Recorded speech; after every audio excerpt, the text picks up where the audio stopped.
It's New Year's resolution time, and perhaps you should resolve to rest this new year with a quality mattress from Leesa. Leesa leveraged over 30 years of experience and hundreds of hours of testing to develop the perfect mattress for everybody, and they donate one mattress for every 10 they sell. Start 2019 well rested. Get $160 off a Leesa mattress at leesa.com/bombcast and use promo code bombcast at checkout. That's leesa.com/bombcast, promo code bombcast.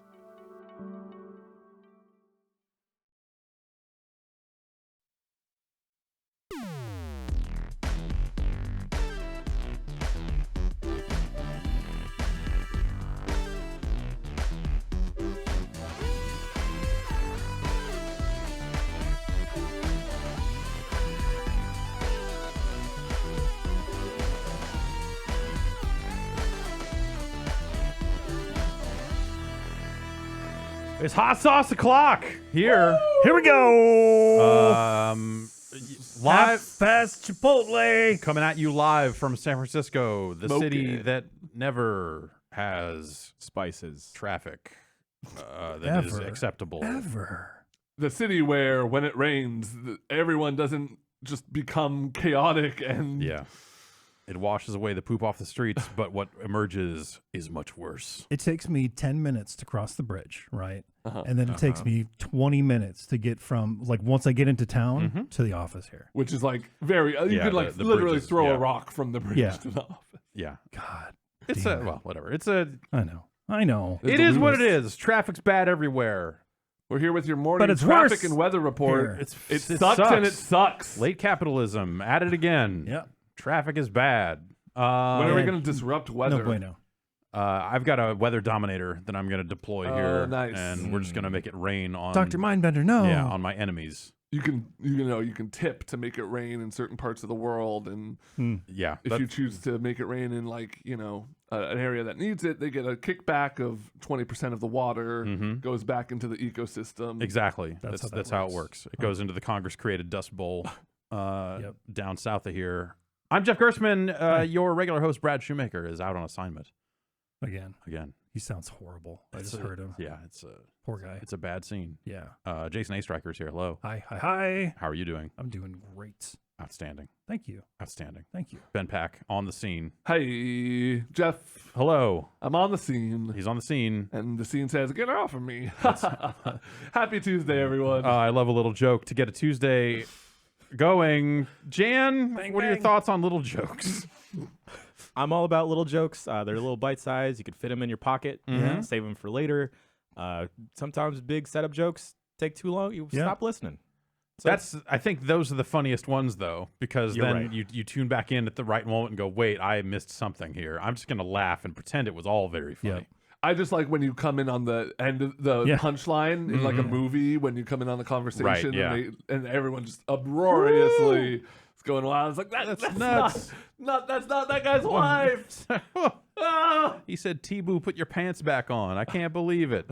I was walking by a theater that was playing Rocky Horror Picture Show, and I could already hear the audience just like yelling along Yep. with the movie, and I ran away.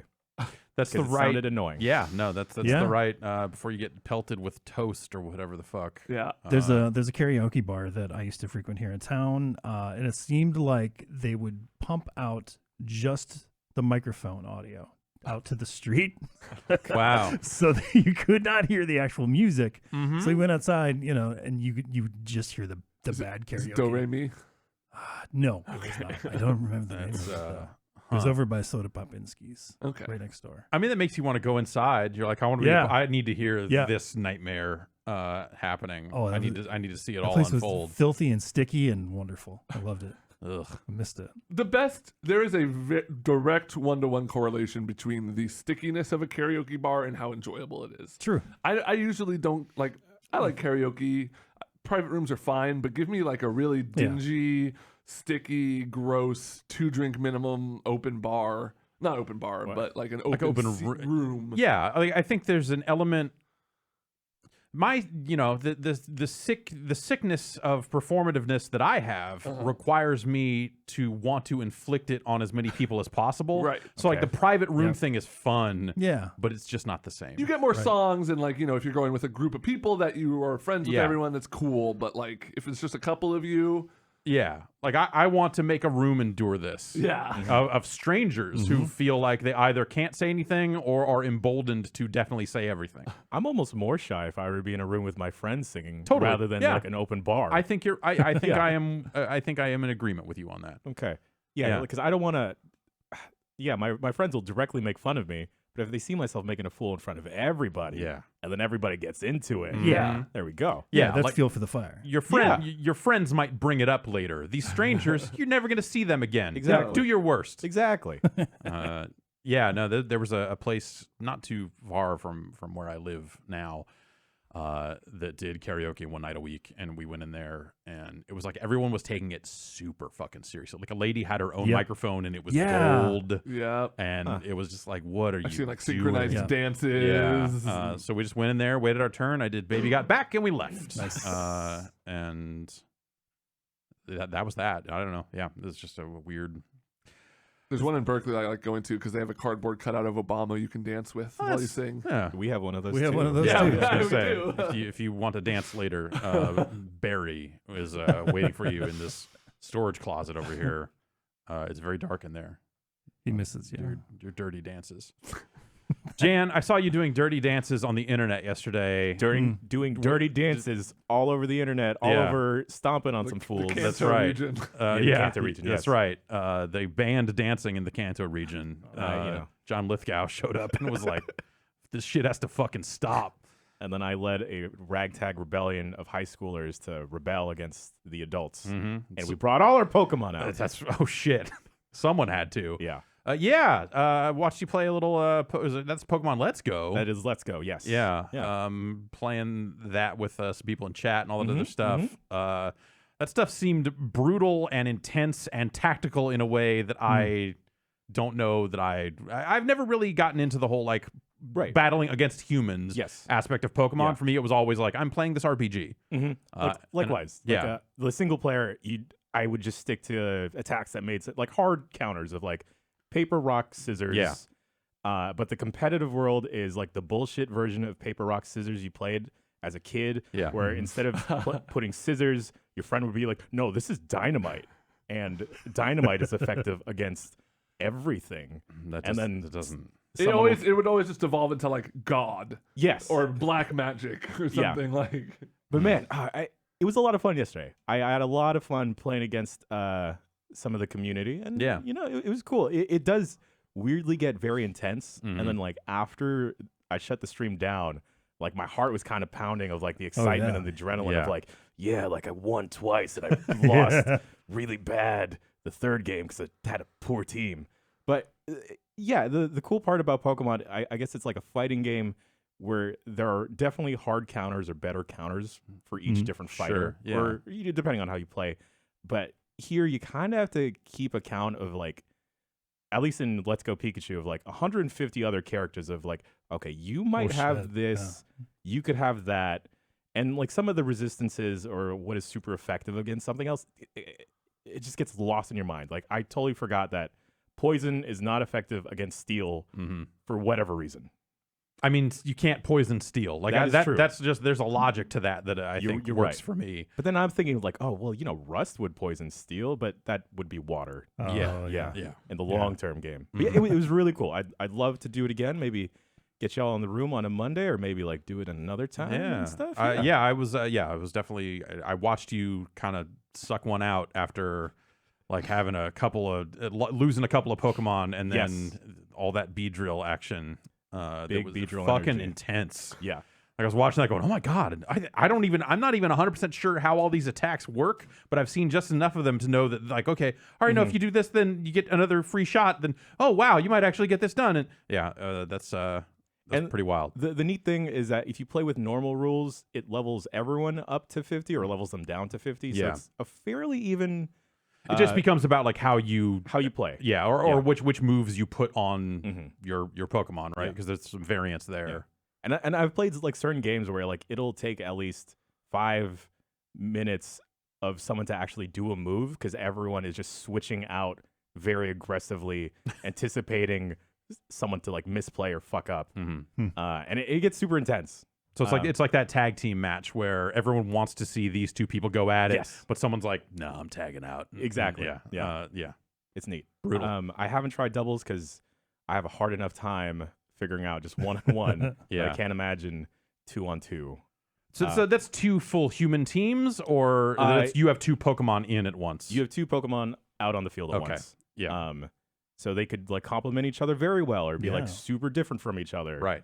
And certain moves like will hit both opposing Pokemon or okay. All right. only target one. And they don't put a lot of that stuff in the game, right? That's definitely like there's a lot of stuff that you just kind of needed to know or look up. That's the weird part. Is that Yeah. like Game Freak has this weird loose support for like online battling. Yeah. But they don't really implement it into like the single player story other than like the random trainers you'll battle or Right. like the gym battles, Yeah. which aren't that hard if you have like a super hard, Mhm. high level counter against it. Yeah.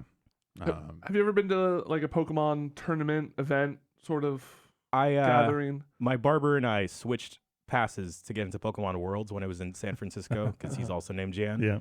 And I saw just like a lot of like the TCG stuff going on, but then like later online I found like, oh, they were doing Sun and Moon like versus, and man, like current Gen 7 competitive Pokemon is so confusing to an outsider because I mean like Let's Go Pikachu Eevee can already be very confusing to people not familiar with Pokemon in general, but here with like Gen 7 you add in like every Pokemon has an ability, and then on top of abilities they're also holding an item that'll affect like their stats or whether or not they can use more moves of like, hey, suddenly now this one's floating, so this one also has like flying abilities kind of. Yeah. Yeah, and like I think pro competitive Pokemon is always 2v2 because to avoid like a bad switch in for like 1v1, Okay. which is Oh. interesting. Huh. And I can't wrap my fucking mind around it. Yeah. That sounds Yeah. like a lot. Yeah. You play anything else? What else you up to? What's going on? I've Tell been me about playing- the world of Jan. Let me in. I want to hear about it. Gonna break the walls down here. Yeah. I've been playing more Citus 2. Mhm. I think the day after the Bombcast last week, they wound up announcing a sale on like Oh, 4 cool. of the characters. I was going to So- ask if you bought any additional ones. I picked up 2 of them. Yeah. And this game has like a good ability of making me not like genres of music, or making me like genres of music Oh, that okay. I Yeah. hate. Because one of the characters I bought, they'll have like a little preview of like one of the songs as you click each character, so it kind Mhm. of gives you a taste of like, hey, this one's more geared towards this type of music. And one of the preview tracks for the character Xenon, I think that's its name, was some guitar stuff, and I thought like, oh, that's gonna be interesting for how this rhythm game is played. And most of the tracks wound up being screamo metal music. Great. And then I was like, I fucking hate this. I don't want this. Give me someone else. I've made a mistake. And as I kept playing to level up the character, I was like, you know what? I kind of like this. Maybe I should listen to screamo. And then I played a different character before I played a different character before I wound up falling deeper into that hole.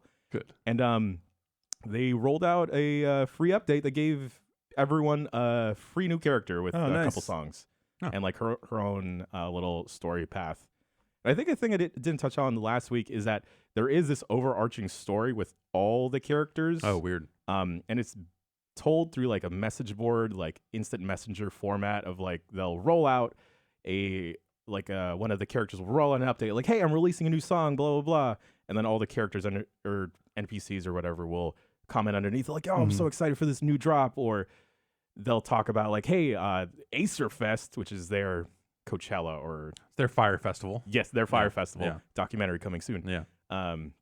We'll talk about that coming up, and then there's this weird overarching story that kind of reminds me of like Deus Ex, of like body augmentations. Yeah. And like Oh, okay. how All right. serious it gets of like what is human anymore, of like are we shit. signing away our humanity Yes. to I be started- connected to Then the, the androids, machine. Then the androids kiss, and then the screamo plays. Exactly. I started playing this as well, and yeah, I was kind of there was a tutorial at the beginning, but then there was this long expositional stuff about like these characters that I was kind of tapping through because I'm like, this is a rhythm game. I don't need to be in here for the story. But then I just like stopped halfway through and started reading stuff like transhumanism and like this mysterious Acer like DJ who doesn't have a corporeal form maybe, and like it's very anime. It's Danger Mouse.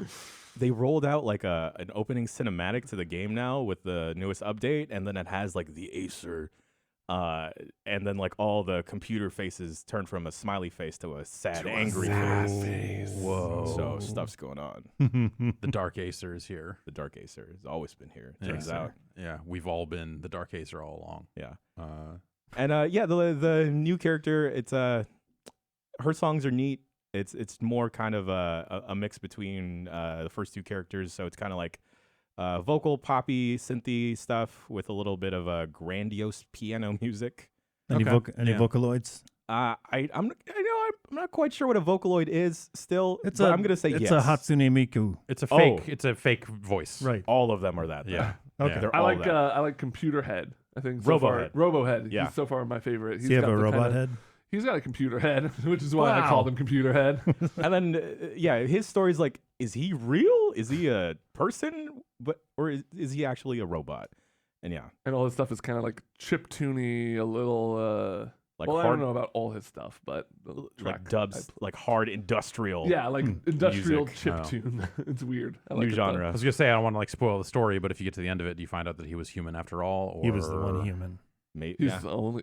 He's the only human. He's more than human. After you level the base 3 characters More up to a human certain than limit, Yeah. because you're working towards like a bigger progression for each character to unlock more songs and different parts of the story. Yeah. My title screen or my like start screen changed from like a generic logo to like an android woman on the floor looking sad with like tubes sticking out of her, and then I thought like, holy shit, is this the Matrix or I don't know. That's, I just wanted that sounds great and also ridiculous. And I just wanted to tap like, some buttons. Yeah, like now I kind of want to play this.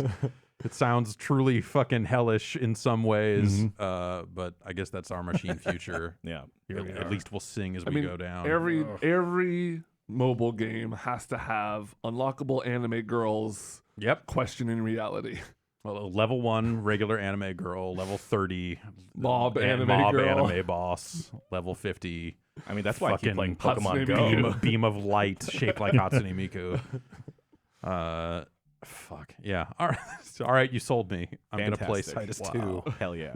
2. I guess that's just how it goes. Jason, Yo, hey. what you been into? Up Not too terribly much. So I played the God Eater 3 demo pretty much all weekend. Wow. I did, yeah, like to? Is there 6 enough to and a it to half justify hours. that? Or Hell no. Okay. There's not. All right.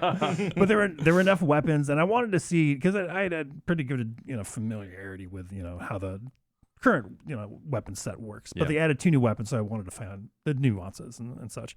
I really like the new movement abilities. They've got this dive attack where you can just immediately jet towards the god that you're about to eat. They're delicious. But aside from that, there's not a whole lot that's really new. So yet, this is just the action demo. Not the love making Is there demo. gonna be Not the a love separate, making story demo. I highly doubt that. But It's just an interactive comic book. yeah, I wonder. Sorry, manga. Right. There was enough for me. I really like the assault mode, which is like the 8 on. However many gods you have to fight. That seems really cool. So like 8 player. And that's the new thing. Like Simultaneous. 8 That's player. that's a big Yeah. thing. Yeah. Other than that, yeah, I like the 2 new weapons an awful lot. They've Cool. got twin daggers, and they've got this big this like chakram ring, but it turns into an axe as well. So they're both the weapons are transformative. Like the other one turns into the twin daggers turns into like a Darth Maul type. I got a little thing. worried there for a sec because you were like describing God Eater in this Yeah. very like loving way, and then suddenly one of your hands drifted under the desk for a sec. Oh yeah, And yeah. you're like there was a scratching little something. I was movement. like, well, this is okay. Apparently, God Eater's fucking hot shit. It is hot shit. yeah. Okay. I wanted to correct some stuff about what was it? Borderlands VR. Oh yeah. So many people jumped up and said, "No, you can actually use locomotive controls." In that Yeah, game. I figured it was probably in there somewhere because But most I was games- using the Teleport? Yeah, the what are they PlayStation called? Move. The Move controllers. There we go. Yeah. Yeah. I didn't know what.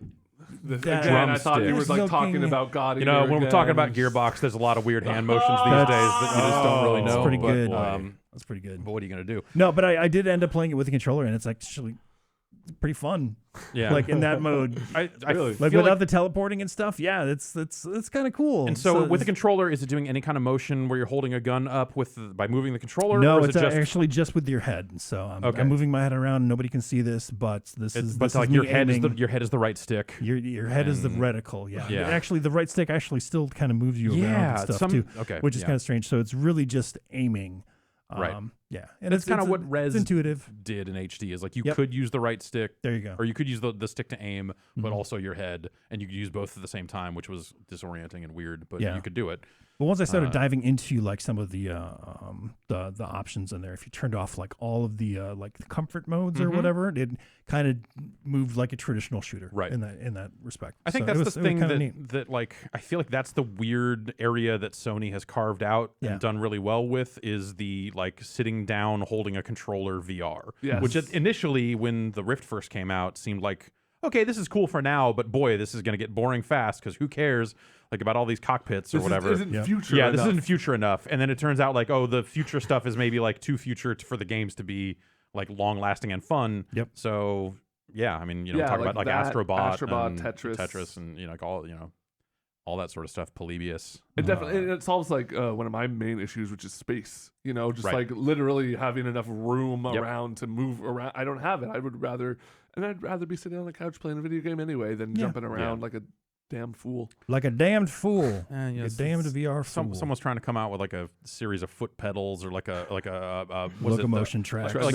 it's like a pogo ball that you put your feet on. And you can Yeah. use that to turn and tilt and stuff. Run and stuff. And maybe but like you do it while seated. Oh, really? Yeah, it's not necessarily Oh, like a, okay. like a I've seen the full. It's not a stand-up ones. multi-directional treadmill because that's Gotcha. it's going to be $1 trillion. I Right. think people are trying to solve like, hey, what are some other ways we can do movement that isn't just a controller? We just need half a pogo ball. That's right. That's all we need, apparently. Cool. I'm looking At forward least to that's that. what the one picture I saw of it looked a little bit like that. I don't know. I'd be into that. Yeah, there's probably room for some kind of hybrid thing. And, Mhm. maybe I guess like that's the VR ramp is maybe slower than I think some people figured it would be. Yeah, totally. In some cases, but Also downloaded Onimusha Warlord. Is it Warlords? Warlords, I think. Plural. Yeah, multiple Plural. warlords. This is remaster. Okay. And it's really just that. So don't expect like a Resident Evil 2 kind of treatment to Mhm. Onimusha or anything like But, that. like, I this mean- this is just like an up-res. But they Okay, did so they did yeah. do some stuff with like the controls, which is very welcome. Cool. So you can move it in traditional 360 action character. Because that action game was like some straight up tank ass Resident was Evil tank-ass shit Resident before, right? Evil. Yep. Yeah, yeah. But they include both English and Japanese voice tracks as well. Cool. So and it's got a 16:9 presentation. But that's really all the love and tenderness that was put into that. But I think the price kind of reflects that. It's only $20. Okay, So, yeah. That, if you want that to, seems all right. Is you that wanna just check the first game? yeah, or- just the Oh, first okay. game. Gotcha. The I'm not- second one was the one that had Jean Reno in it, right? I thought that was the third. Or was I that think that's the third one, Yeah, yeah. okay. All right. I lost track of those at some point because they just played like Resident Evil. So I was like, all right, I'm good. Yep. You mocapped a horse. That's an exciting story. Yep. That I remembered for decades, apparently. But that and 2009 Jean versus- Reno and tank controls. That's the three things I remember about Onimusha. Yeah. That's and like that's a made gap. and they made a platform fighter that was not great. Yeah, Yeah. heard about that. Yeah. And the tactics game as And well. the tactics. And the tactics. They made the tactics. Yeah. But that's really all I've been playing. Just that and like I said, the God Eater demo, which I'm February 8th can't come soon enough for me. I need this game in my life. Yeah. Please. Do you think that this Onimusha thing, do you think that they will remaster? I mean, it's hard to say. the but- other yeah. games? tough to say. Or I wonder if like this is like Capcom likes to say, "Hey, if you like this, buy it. Maybe we'll make some more." Right. I bought that Darkstalkers. You saw how that went. Yep. Damn it.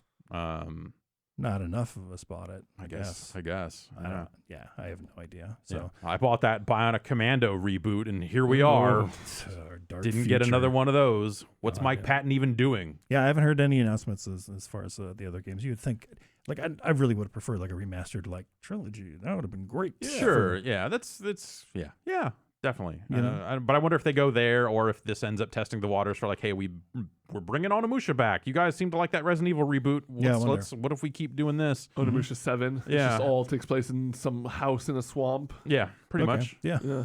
And then we get on to Dino Crisis. What really matters. There's buzz about that. There's always buzz about that. There's always recent buzz. Like real though, or people don't like fucking know. Yo, they should make a Dino Crisis. No, I think it is just that. It's probably just that. Yeah. Either way, I heard something recently, and it seemed like more than just saying, "Hey, I think they should make another Dino Crisis." I mean, they're running out of games to remake at this point. But but they haven't remade those. No. So I feel like before anything happens, you will get some kind of remastered Dino Crisis 1. Yeah. I don't or something. It. No, well, again, I never got into that series. Ask me anything about Dino Crisis. I don't know. It's another. They made Resident Evil, and then they made some offshoots, and this one had dinosaurs in it, and the third was in space or something. Yeah. I thought it was always in space. I don't think it always was in space. I don't know. The main person has like red hair and like super hard bangs, right? That's a thing. Am I imagining? I mean, probably. Sure. From that era, that checks out. That sounds like Blood Rain. Yeah. Always. Capcom should remake Blood Rain. Yeah, I know they don't know They should buy the rights to it from whatever Majesco is now. We could make that happen. Done. My wife's a big Blood Rain fan. We could line that up. Yeah, I don't know. They should remaster those. Like Dino Crisis is the one that kind of comes up. They put Blood Rain 1 out. You can buy it. It's backwards compatible on Xbox One. Oh, okay. So you can play like the 4K version of that Xbox game, and you can play it. Yeah, I've seen it be played. Okay. You can indeed play it. All right. But I don't know. I'll think about it. Yeah. You keep the dream alive. Yeah. Keep on thinking. Ben, what are you thinking? I'm thinking about those beans. Yeah. But I'm also thinking about Time Spinner, which I wrapped up this week. Cool. We talked about it last week. Mm-hmm. And then I just kind of had the revelation. It's crazy to me that we had two pretty competent time travel based Metroidvania like games last year between this and The Messenger. Yeah. That were, Messenger leaned a little more into Ninja Gaiden, whereas this leaned a little more into Symphony of the Night for their kind of like source material and what sort of gameplay they're going to ape. I really enjoyed it. I almost 100%ed it. I think my only trophy left is to beat the game on Nightmare mode, which I don't really intend on doing. You said it was a pretty short, like, jaunt. Yeah, like I think 6 hours or something like that. Once I started going back to wrap up, like, side missions and just uncovering 100% of the maps and stuff like that, I think I ended at about 14 hours. Holy shit! Okay. More than I expected. Yeah, no, it was really fun. Like, it kept me going the whole way through. The writing was whatever, so I wasn't really attached to that, but the gameplay was just so good that I found myself going back through. And honestly, so my main complaint with the game, I don't know if I talked about this last week, was that there wasn't a ton of variety in the weapons. There was like maybe 5 orbs that I had gotten through that, and I just had the 2 that I liked. But going back through and just doing the slightest amount of exploration, I found maybe 20 more orbs. Oh, nice. Wow. Like just hidden behind walls and stuff like that. But like hidden in a weird way that like it makes sense that you didn't find them, or were you Just going back and off going, holy shit, what the fuck did I do?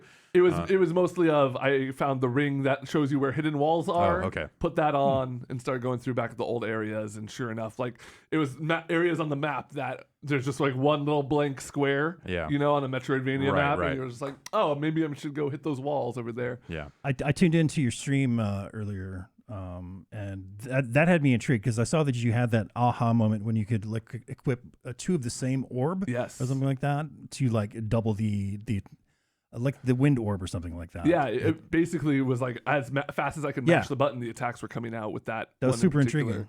Yeah, and like finding a larger variety with that in my mind was great. And then like upgrading the orbs was something I was neglecting to do. So I basically went from a point where I was incredibly underpowered and struggling through bosses to being pretty overpowered because I had all these resources that I just was not using. Yeah.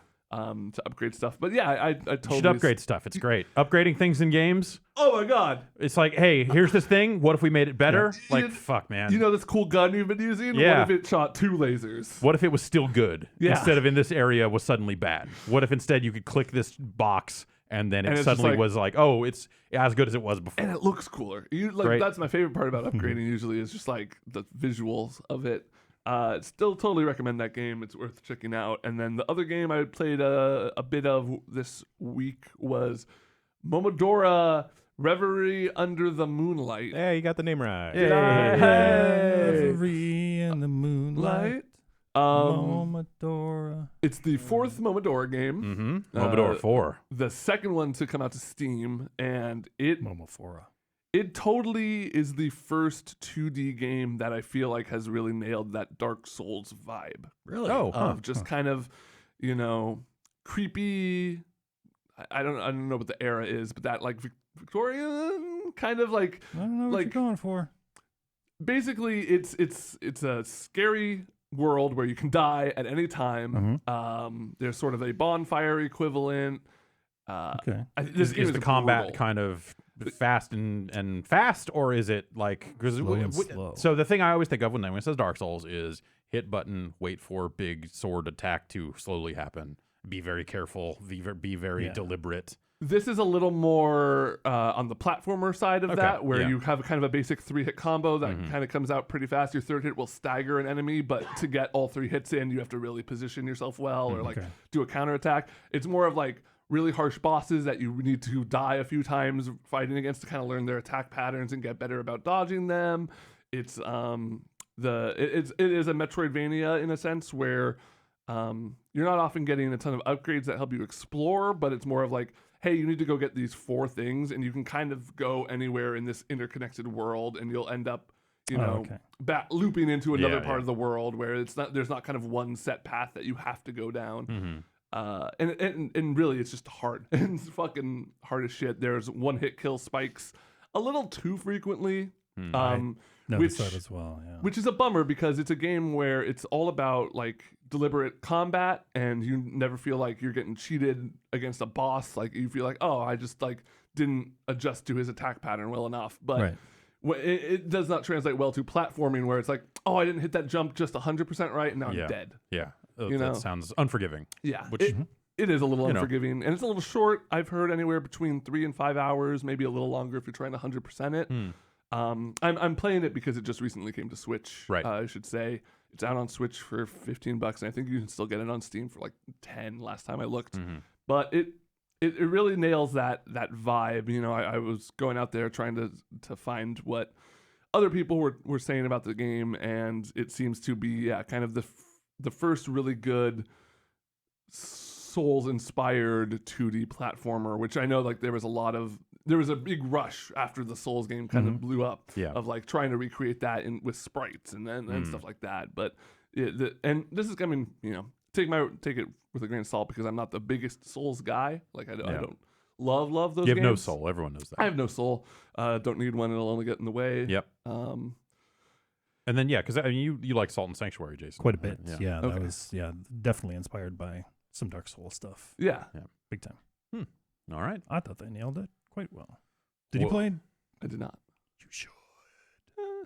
We'll see. But I'm not the biggest Souls guy. We'll make it. I actually had the urge to play some Dark Souls this weekend. That sounds like something a Souls guy would say. I know. You know what? I feel like those games would always be for me. So I beat Demon Souls, loved it when it came out, like played the hell out of it, thought it was great.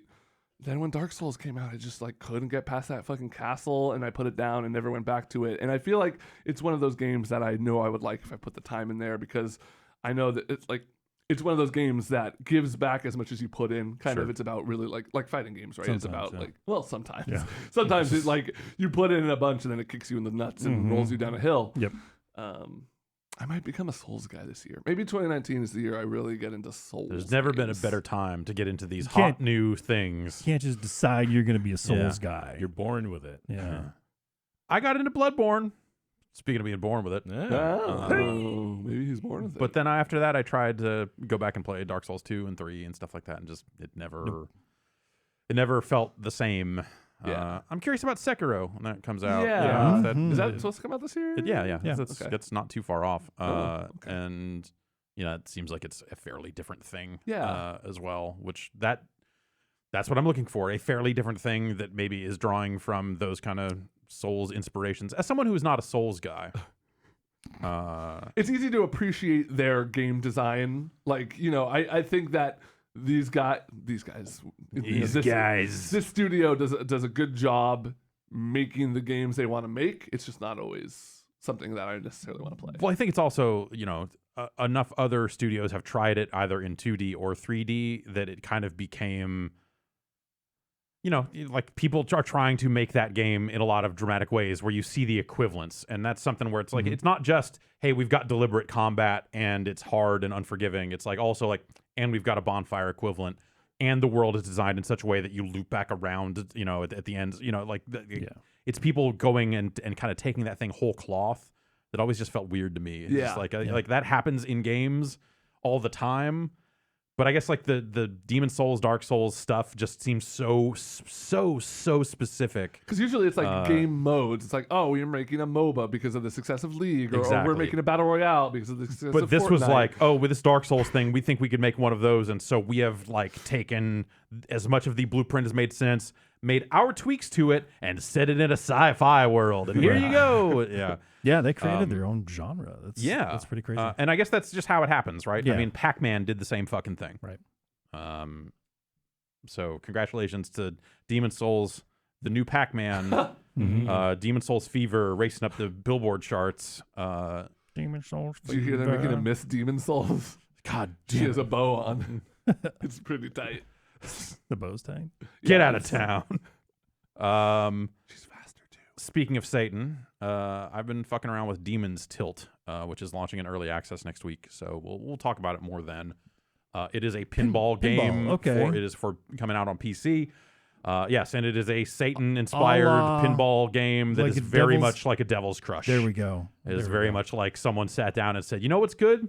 Devil's Crush. We should make one of those. You know what's awesome? The devil." Hell yeah. So that dude loves to party. yeah, He so loves it's- cocaine. It is this well, there's not as much cocaine in this game as I would have thought never for a know. game about the devil. But Have you what beat are you it gonna yet? do? No, it's so fucking much cocaine at the end. Okay, You know how well, you maybe beat that's that it. game? How? Idle hands. Because those are the devil's plaything. So I should Right. just not do anything? Yeah, that's okay. the only way I'll to set win. the controller down No, and snort some coke and then play. Yeah, snort some coke and then don't touch the controller and you'll win. okay, yeah, all We right. all Trust win. us, Jeff. We know what we're talking I guess. about. All right, I've never really Report back next played week a on game how this that goes. way, but okay, it's out next week. Tell me so- about this devil pinball game. It is a 2D kind of top-down view of it. I Okay. think a lot of digital pinball on the PC, especially the games that are trying to replicate real machines. Kind of like the three-quarter view. Like Yeah, first that three-quarter person. view, or just like that very kind of it's all polygonal. There's depth there, all that sort of stuff. This I is hate like the first-person ones. Those are fucking weird. it's wild stuff. Man. Whereas this is just like this feels like a game called Psycho Pinball, which came out on the Genesis and PC to me, in that there's not a lot of depth to the ramps and stuff. So when you see the ball up on a ramp and Oh, falling down shit. on a ramp, like it doesn't really illustrate that depth of a pinball play field in the same way that game did in the early 90s. So for whatever that's worth. It seems pretty cool. It has a ton of cool effects and all that sort of stuff. But yeah, we will take a deeper look at it next week. We'll get some video. Is it out? It's not out. Not out yet. It'll be out Okay. next week. So we'll take a unfinished style look at the early access version when it launches next week. I'll save my coke till then. Okay. All right. That's if you bring that into the office, I think I have to tell HR. Okay. Unless you have a prescription. Yeah, they get pissed if we don't share with them. Yeah, in California, you can just get a prescription. Yeah, I think that's probably how it works. Like now. 3 places around here that sell it. Okay, yeah, there's just that place up the street with the guy standing out front looking very stern. Powder power. Yes. Yeah, weird. Stern like the pinball? Yeah, What? Stern Pinball. Stern doing all Pinball, that stuff. okay. No, it's a whole separate It's a whole separate demonic thing. That guy just wears a security shirt that I think he just bought or printed himself. I think that's honestly anyone with a security shirt either got got one on their own because it was part of like, oh, I got a job to work at security, I better get this because they didn't provide one. Or you're a company that does security in wider quantities, so you buy all the shirts and give them to people. Okay. But you just get them. Like, we could go get security shirts right now and just wear them around. Yeah. I knew people that were bouncers at or like working the door at like the local all ages music venue in town, and they all had that shit. Yeah. And they were like just there. Did you ask them how they got their They shirts? just went and got it at a uniform store. You have to take it off somebody. Yeah, that's right. You got to find someone You have working to earn security, and you got to earn it. Just. But I don't want to wear a security shirt because if then there's some gonna emergency, people ask are me gonna to do they're something. gonna look at you and be like, "Hey, look out!" And you'll be like, "What? Oh, this is a They're like, hold on, I'm almost done with this song yeah." That's on my phone playing just tapping, Sidus 2. playing Sidus 2 in stores now, the App Store that is. Let's take a break, and we'll come back with some news. News is It's been a wild week, yo, Jeff. it's fucking shit got weird. We'll come back and talk about. I can't wait. We'll get into it when we come back. Oh boy. Stay tuned. It'll be magic.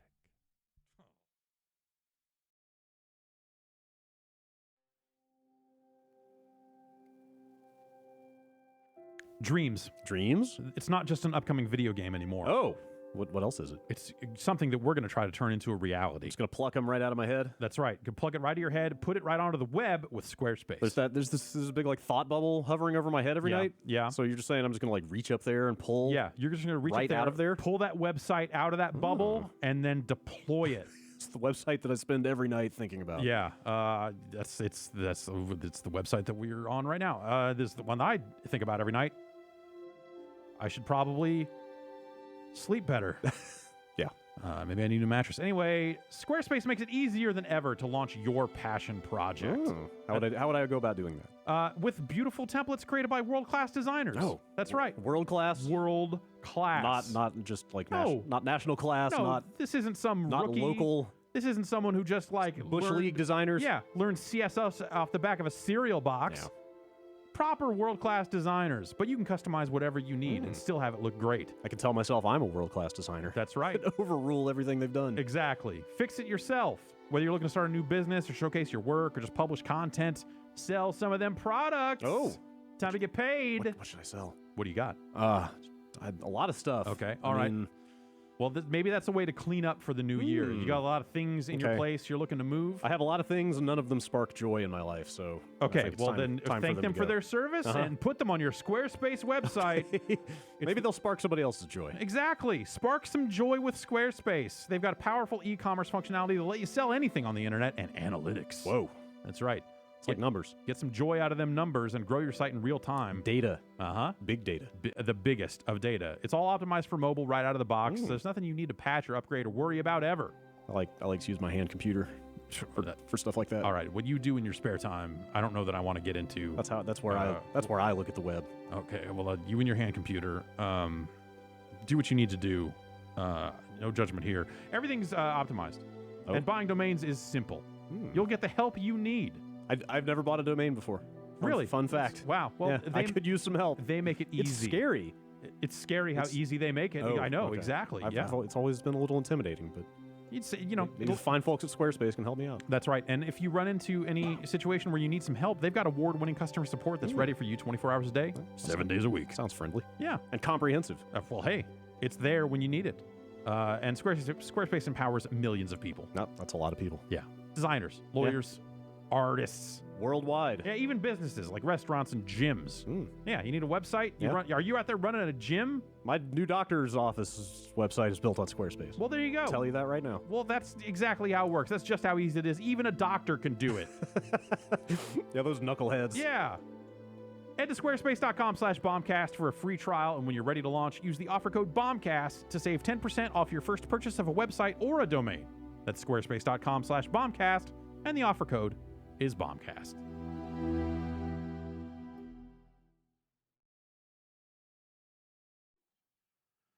Hello, everybody. Welcome back. Hi. Hey. We're here. Yeah, we are. Hello. And it's time to talk about the news. Holy. So I'm just going to kind of give a little thing up top here at the news here that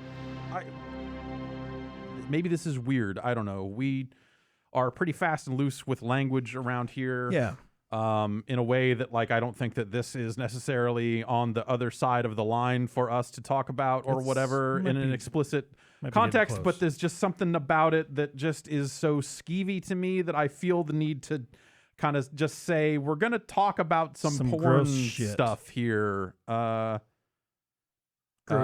maybe you'll find gross or maybe you'll find hot. I don't want to judge. Right. It is what it is, but okay, let's get into it. Yep. So, Gearbox, the developers of such games as Borderlands and Alien Colonial Marines and that Half-Life Duke Nukem Forever. Duke Nukem Forever, sure, yeah. Have found themselves in another weird situation where the former general counsel, so this is, Ars Technica's done some reporting on this, Kotaku's done some reporting on this. A lot of this some of it happened on Twitter. There's just, it was all over the place, I think, as of like Friday. Yeah.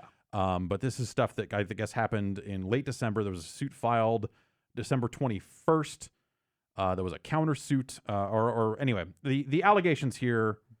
Yeah, get me back up to speed here. So what was this? Okay, so the timeline of events. Gearbox sued Wade Callender, who was the former general counsel of the studio. And looking back in Twitter, as they dug up kind of old tweets from Randy Pitchford, makes it sound like that Wade Callender and Randy Pitchford were close for a good long time, which makes this personal, and maybe that's why some of this stuff got filed. It's just, some of it is brutal in a way that you're just like, what the fuck? Anyway, they sued Wade Callender. Countersued. Fraud. Okay. No. Okay. This is the first thing that happened. Okay. They sued him. They filed a suit against Wade Callender for fraud and breach of fiduciary duty. That is a word. And the allegation there was that Callender borrowed money from Gearbox for a home loan and tuition that he did not pay back in full. And that the quote here that Kotaku has is, he abused the privilege of credit card access by charging unapproved wholly personal expenses, including family vacations, gun club memberships, and firearms accessories. Gun club memberships? And trying to get six-pack abs. Wade Callender's getting ripped. That's right. He's getting ripped on the company dime. 2018, I got a six-pack and a rifle. Come at me. Wade makes a dime, Randy makes $1. That's why he gets the six-pack abs to make everybody holler. That's how that goes, right? Yeah. Fuck. I don't know. That's surely as weird as this story gets, Jeff, right? Yeah, and that's it. No, and they also accused Callender of destroying some evidence around the home loan agreement, and that's a serious thing. That's especially he's general counsel. That's a lawyer, right? That's a lawyer. Yeah. Yeah. So he himself should know the repercussions of such an action. So then Wade Callender then filed a countersuit against Gearbox. Boom! You activated my trap card. Yeah. And this is where it gets okay. So that starts with he's alleging that Randy Pitchford set up a situation in 2016 where he could get $12 million in a secret executive bonus. What? That was paid directly to a company called Pitchford Entertainment Media Magic LLC, which was sorry. It's weird because I don't know that that doesn't sound great, but also it doesn't sound necessarily illegal depending on how it got. I suppose, but I don't know what, like, the stuff that's getting brought up here seems like intensely personal in a fucking, oh, you're gonna sue me for this stuff, check this shit out, sort of way. But I'm not a lawyer, so I don't know how this aspect of it works. Maybe he's trying to set up a situation where it's like, yeah, maybe I got six-pack abs, but the head of the company's doing. I don't know what the. This seems like a very scorched earth sort of deal. This seems like a vengeful, like, I will burn down all bridges. Yeah. And so there's the $12 million thing. Yeah. And the statement in the lawsuit is like, this is particularly tragic exploitation because these millions are being siphoned to Randy Pitchford's personal accounts instead of funding the development of Borderlands. That's pretty fucked up. That doesn't look great. Yep, not a good look for not a great look at magic. all. company. The man's a literal magician. May the money disappear. Just gonna say that up front. And I don't know. Okay. Keep going. So I'll keep going. And this is why, okay. Well, yeah. So, the other, allegation, is something that apparently happened in 2014 involving a USB drive that was left in a Dallas, Texas restaurant. What kind? Was the name of the Containing restaurant? sensitive documents about Gearbox.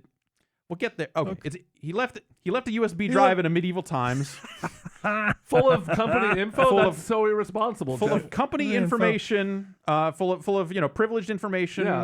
And the allegations Could here be are that anything. it dealt with its partners like 2K and Sega and Sony, Microsoft. Like stuff that was like, hey, that would be damaging to more than just Gearbox if that information was out there. Yeah. Is what the allegation is. And also, the lawsuit states that the USB drive also contained, and I'm just gonna. This is Randy Pitchford's personal collection of underage pornography. Okay, Is what the lawsuit that's what the lawsuit says.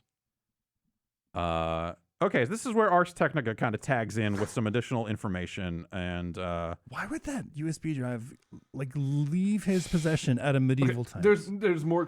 Back up further. I Why know. would that USB drive have both of those things on it? Is my Yeah. first question. Yeah. okay, so all right, that stuff let's separate. let's go down this road. I guess I have a USB stick that I keep on a keychain. People lose their keys all the Sure. fucking time. Yeah. Sure. Do you have company secrets and Okay. underage pornography on it? You shouldn't. No. Don't answer that question. Actually, as your counsel, I am advising you to not answer that question. In the past, I have had one of those two things on the USB stick. Okay. And it was not illegal.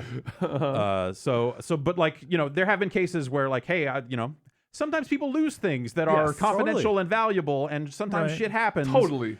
Sometimes people see stuff off that, But sometimes people lose the USB lose stick. one or the other. I stole this USB stick that I have, honestly. Don't put both on the same drive. So Don't, Ars Technica then did some digging and found a podcast from last year, from December 22nd, which was the day after the lawsuit was filed. Huh. This podcast on the subject of magic was released, and Ars dug this up. And then also, according to this Kotaku story, around the same time that Ars Technica published that story, a Gearbox spokesperson emailed that podcast to Kotaku. So keep in Okay. mind, this is their something. damage This is control. this is Gearbox saying, "Hey, here's the thing." Not that, as bad as it sounds. and it's not. Well, okay. If you take still pretty gross. I'm not saying that. I'm saying this is Gearbox reasoning, probably. yeah. I guess presumably. the other portion of this lawsuit actually that is in our story is that that the Wade calendar alleges that that Pitchford siphoned Gearbox profits to fund parties thrown by Pitchford and his wife. And the suit describes these parties as gatherings where adult male guests have reportedly exposed themselves to minors to the amusement of Randy Pitchford. That is fucked up. Yes, Yeah. that is fucked up. Hey kids, And So tell me about the watch podcast. me pull a rabbit out of my okay. pants. So the podcast is Randy Pitchford's explanation. Okay. Sorry, I'm kind of scrolling through these news stories. I didn't have time prior to the show to assemble like clean notes. And so yes, something called the Piff Pod, which is not about weed like you'd think it would be. No. Like, oh yes, that Piff. All Would right. that be the spliff? I don't know. I don't know. Jason, I'm not I going to don't get into know. this right now. Okay. So the Piff Pod. It's a podcast about magic, and again, keep in mind this was released a day after the suit was filed. Mm. And Pitchford is a guest on the show where he talks about porn he enjoys watching, is how the Ars Technica article puts it, including cam girl pornography. And I think I don't know that I need to How does explain. this casually come up in a magic podcast? Piffies. Oh, I thought about going and listening to it to get the Yeah. full context of like how they I'm got into this curious. story, because I Yep. doubt it was like, hey, a lawsuit was filed and here's what I'm. Exactly. This sounds more like, oh shit, this lawsuit was filed. I'm going to get out there and record what really happened here, so Right. that when this comes up in a month or two, we can point back to it. Okay. That's what this looks like to me. But again, I did not go back and listen to the podcast for myself. I thought about it and then realized, like, I don't think I can do this. I don't Yeah. think I can. I don't think I need to hear. I don't think I want to hear I this. don't want to hear Randy talk about this. So we know what a cam girl is, right? I don't need Yes. to explain that. Google it. Tokens. Maybe don't Google it. It's like, No, okay, Google you know it. how Twitch does bits now? Yeah. They stole that from porn. Yes. Right. Anyway, well, it's live streaming and it's live stream porn. Yeah. Yep. Interactive. All right. So this is Pitchford explains that he's a consumer of this content, is the quote in the Ars article. Which again, I don't give a shit. Unscripted content. Yeah, I know. I just Hey. I don't want. Everyone in this room knew what I meant when I said cam girl pornography. Yes. Yes. So like whatever. I'm not skeezed out by that. I'm just picturing Randy Pitchford. I just. That, well, I, that's I don't whatever. want to. Picture Okay. me if it makes you feel any better. No? No? Okay. Ah. So he confirmed that he copied a specific video to the memory stick. And I'm just going to read from the Ars article here. Okay. Honestly, it's a deep dive into this, and Sam has already done a better job of listening to this stuff than I have. So, this is just directly from the article. He confirmed that he copied a specific video, quote, to this memory stick to, as he describes it, quote, work out the method of how a cam girl host faked the act of female ejaculation. Allegedly faked.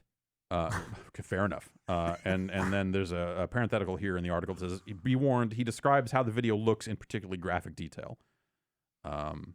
He's just trying to figure out her magic trick, So right? yes, that is his Right. excuse for this. That is what he's trying to claim here. Really?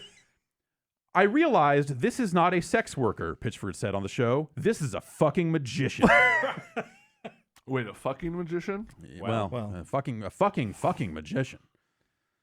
And yes, so Randy Pitchford is a magician. He owns a magic focused magazine called is it Genie? Genii? Genie makes Genii. I think it's just Genie.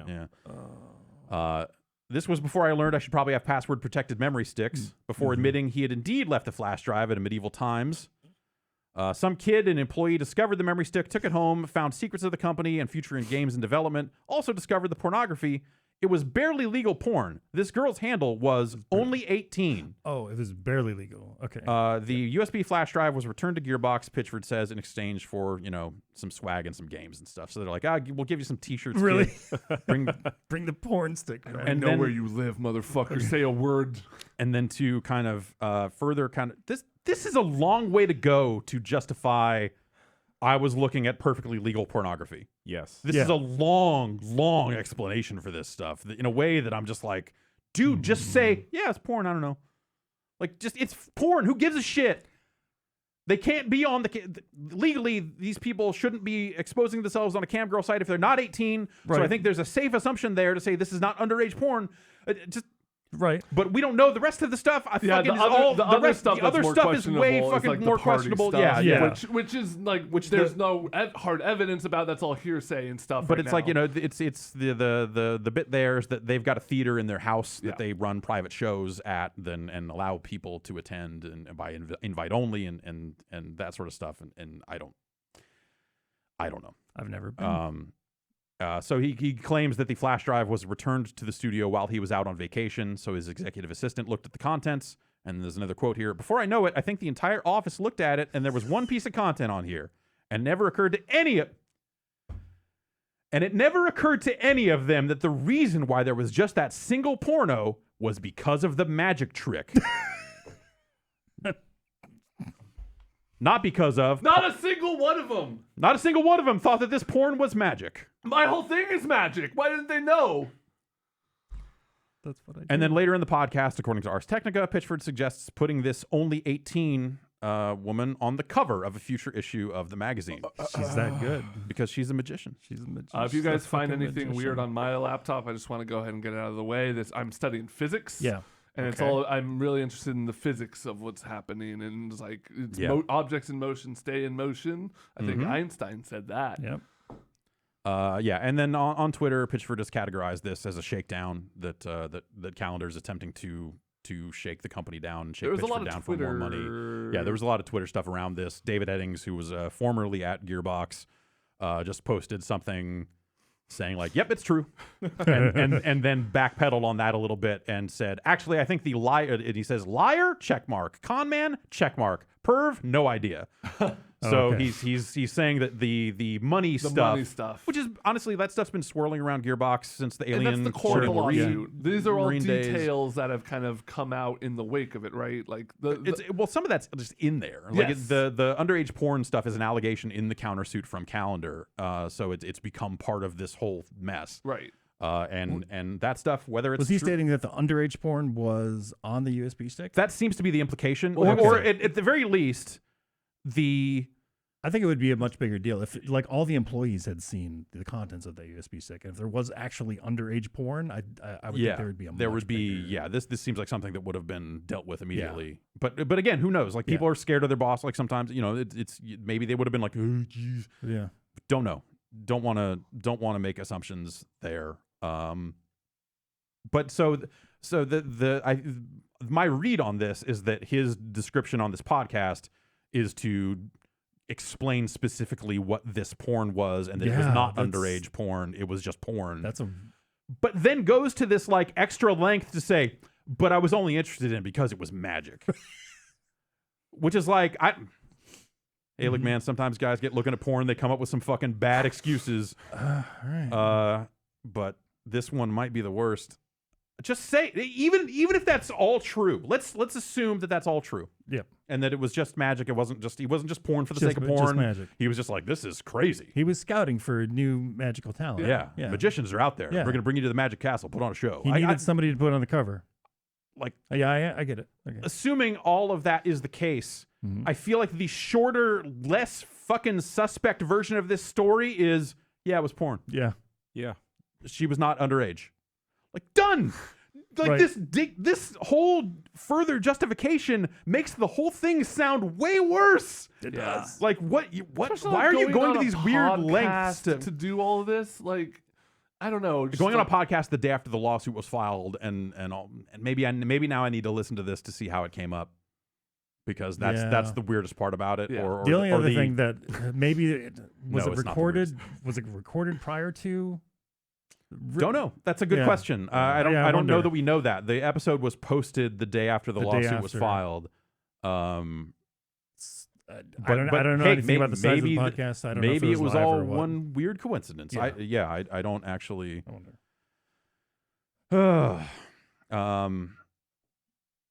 Yeah. So this is. I'm just kind of. Yeah. So this is something that now, because of the way that this stuff has gone, Gearbox PR, it has to issue statements about all of it. Sure. And Gearbox. Okay, yeah. Gearbox's statement included a link to the same Piff Pod episode linked earlier in our report, thus apparently endorsing its statements on a corporate level. Oh my God. Randy walked up to the social media manager's desk and said, "I got this one." Yeah. Go Holy home for the rest shit. of the day. I'll send this one out. I don't know. And then Their official company stance is, hey, listen to this. listen to this. This is magic. I bet the host of that Magic. podcast is really hyped about all this extra traffic. I don't know. That's maybe he is though. I don't actually know. Maybe I don't know enough about the individual podcast to give you an answer to that. So then it goes on to explain that the Peacock Theater, is What's the Peacock Theater? that's His- the name his- of the name of his private theater, which is where these peacock parties, which is what the exposing men exposing themselves to underage girls was referred to in the lawsuit. That's gross. And I'm not laughing at that. No, I'm laughing at Peacock Peacock, parties. yeah, and the Gearbox claims that every performance at the Peacock Theater is recorded and invites members of the press to watch any and all of these videos in private for further validation. I have never gotten an invite to. Damn it. Well, it sounds like we could. These videos' public release cannot happen without the consent from the performers. The statement says. Okay. And Arse says they're going to follow up with their offer to view the videos. Though, look here. Okay. If you're running a private theater out of your home in a gated community, Yeah. Mm-hmm. Stuff's gonna go down. like no, and that's It's not. gonna happen. That's no stuff's not going to go down. Yeah, it is. But I'm going to say, even if you're sitting there saying like, "Hey, all these performances were recorded," Not all of them were. how is anyone going to know? Yeah. Yeah. It's Yeah, it's He's never had a private party that he didn't record. Whoops, we forgot to turn on the thing. Well, whatever. There's Maybe that's all in the up and up. Again, this is just two friends who fell out of favor, suing the shit out of each other through Shit their got respective nasty. lawyers, and it got nasty immediately.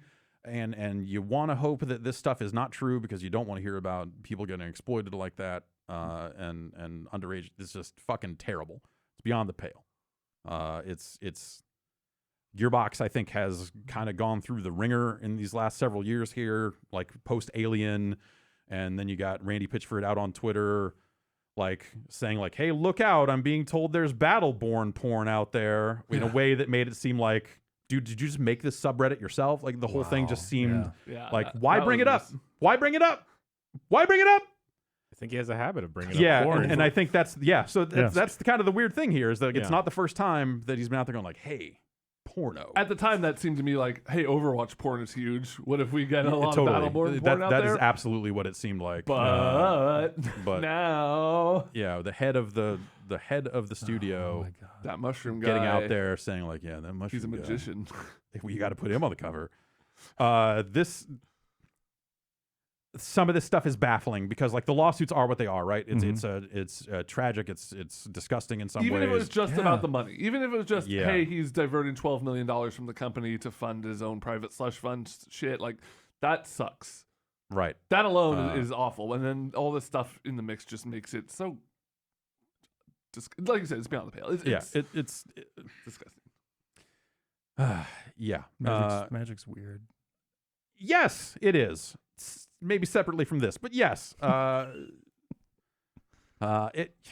am fucking. I guess like now at this point, like where we're supposed to wrap this up and move on, I'm kind of just fucking speechless. And I don't know where it goes from here. It's already nasty, and these details are fucking disgusting.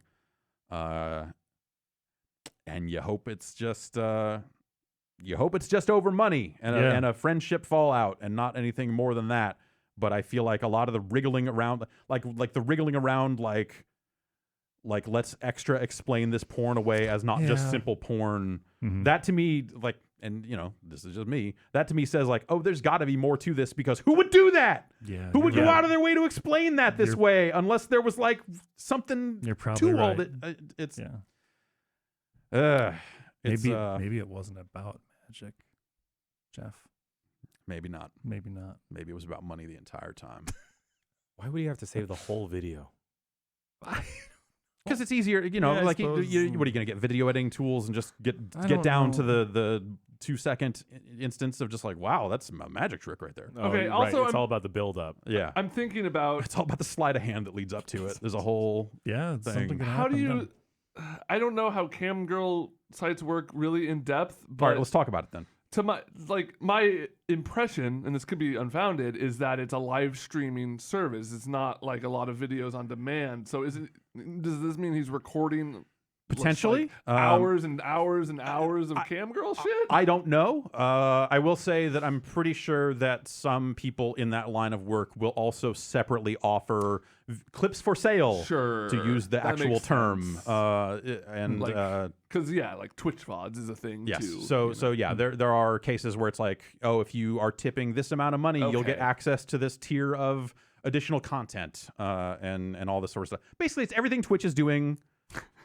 A lot of the stuff Twitch is doing came from that world. Very much. Even if which look, when Twitch rolled out bits, I was like, and maybe this says more about me. I knew exactly what they were doing. They didn't have to explain it. I was like, oh, okay. No, Yeah, Jeff, I this is get a it. way to support your favorite content creator. No, it is. to It create more content. absolutely is. When Twitch rolls out the ability for a streamer to go private one-on-one with a viewer, we'll know that this is truly that they have completed the task. It's not about magic anymore. Just say it's porn. Just say, oh yeah, I had some legally obtained legal porn, Yeah. and stop shaming me for enjoying But I guess- porn. I mean, Put- like, I guess- Like if end of story. If it's like a specific But that's the boring person story. streaming, right? Then it should be easy to track said performer down and verify that she's like of legal age. I right? did kind of want to look and see And like that should be the end of it. If this performer existed on any one of the numerous sites out there doing this stuff, but I'm sure she's on Twitch. Just don't put your porn well, on, no, it's not, on work soft hardware. Get a better keychain. Yeah. Get two. Get What are you keeping in your sock? You got And that's $12 your million porno one. now. All of a sudden, get a second laptop. No, Stop getting so drunk at medieval times. It's not that. I've never been to Fruits- medieval times, Me neither. and It's I've ri- always it's wanted to ridiculous. go. And now this is all I will ever think about when medieval times Yep. comes up. Yeah. That's maybe. They should have a note. No, that's not. I was about to say that's maybe the saddest thing of all this, but no, we're talking about potentially under. No, that's. That is the saddest thing. So let's not lose sight of that. That there's like some of these allegations are fucking dark. Yes. And, and we will see where it all goes. And if you hear me laughing, it's not about that. Please, I'm not trying to make light of that. It's such an absurd situation. The magic- from the 6-pack abs The to six-pack on down. abs and the I magic forgot to about stuff. all Yeah, of no, that. exactly. He Like wanted that stuff guns just and a fades to the six-pack. background of just like the lawyer got sued first because he wanted gun lessons and sick abs. I just Wasn't there like a politician that like got sued or went to jail because he used government money for Steam? Oh, the First team. vaping Yeah. senator. Yeah, The vaping. vaping center. God. I don't know how that story ended or if it has ended yet, but yes, there was problems with him buying games on Steam. Like $1,200. Wait for the sale. Come on, it's taxpayers' money. Wait for a Steam sale at least. At least. I think you use campaign contributions for Steam. Yeah, That was it. I think using campaign contributions for whatever you want these days is apparently it's just fucking open season on it. Yeah. So what are you gonna do? All right, that's that story. There's that's that story. Let's take a deep breath. Yep. Cleanse, and we'll move on. Smells like turkey leg. A nice big. That's me. It's like a flargon of ale. Yeah, It's like I'm back at the Renfest. yeah, Oh yeah. Don't. oh, they got Never go they've back. got You guys wanna go magicians there. jousting? Oh no. Don't. Merlin. That's- Destiny. Oh no. Let's talk about magic tricks. Okay. Bungie has a history of getting into corporate situations and then finding a way out. Yep. Almost like someone bundled them up in a box and then threw that box into the water And threw a bunch of swords in there. and threw a bunch of swords in there and all this other stuff. They, they were acquired by Microsoft and did the Halo games, and then it was in this very building that we reported the news years ago that Bungie had broken off from Microsoft and left Halo behind. And it was one of the more bizarre. No, after what we just talked about, I guess I can't even say that. No, at the time. At, you know. at the time, for things that were strictly focused on gaming and the gaming business, it was like it was a sort of thing. You're like, how did that happen? Right. Because it seemed there had been some rumors stirring prior to that of people going like, oh, we hear Bungie's looking for its independence from Microsoft, and you're like, Microsoft would never let that happen. Why would they ever do that? They did. They let Bungie go. Yeah. They got to keep Halo. They got to keep Halo. yeah. And at that And time, they got to work on the project they wanted to work on. yeah, which was Destiny. They got to go off and do Destiny, which there were hints about Destiny in one of the Halo games. So it was like stuff that they had been thinking about for a very, very long time. And you can definitely see the roots of Halo in Destiny. It's not like Oh, it's yeah, crazy. definitely, yeah. Like, It's- we had this cool new idea. You see Bungie's stuff Yeah. in Bungie stuff, for better or worse.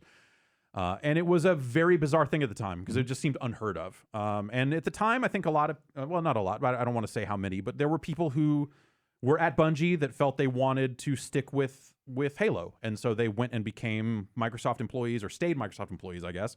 And then 343 was formed.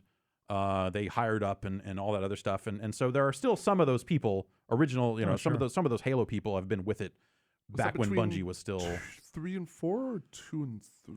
It was so there was 3 and then there was like 4. ODST and Reach and Yeah. that sort of stuff. So it was around that era. Yeah, and I think I want to say the Destiny hints were in ODST. Yes. Yeah.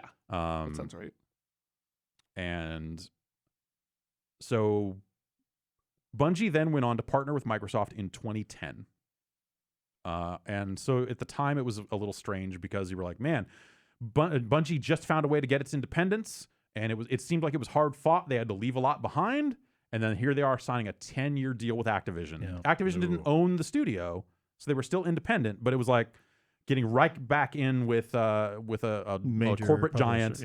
Yeah. and being on the hook for a lot of things over that, over Like- that 10 years or whatever it ended up being. Barring Sony, maybe the only other monolith that size in the gaming Yeah. industry is like Activision. Yeah, Or the same yeah. size as Microsoft. Yeah, or EA at the time Yeah, EA, certainly sure. was that big, and FIFA is still very large. So it is what it is. So they made it 8 years in, and now Bungie is parting ways. Bungie is ending its partnership with Activision, and it is taking Destiny with them. That's crazy. Which is Yeah. the part that, like, again, Yeah. if you think about how the Halo stuff went down, and this is something that they closed a deal. Bungie got some funding from not Nexon, NetEase. Neti Pots. Yeah, they got some Neti Pots. Yeah, they got $100 million investment from NetEase, which is a Chinese company, and that was to build new IPs. That happened a little while ago. Mm-hmm. And my first thought was like, oh, Bungie's going to get out of the Destiny business and leave it with Activision, and then who knows what'll happen to it at that point. Like this will be their because- thing. Like, Yeah, and- recreate and- blockbusters. Yeah, and then work they, on it and, for a little while, and then they're like, we got to get out of this. This is a mess. This is a bad relationship, or whatever it is.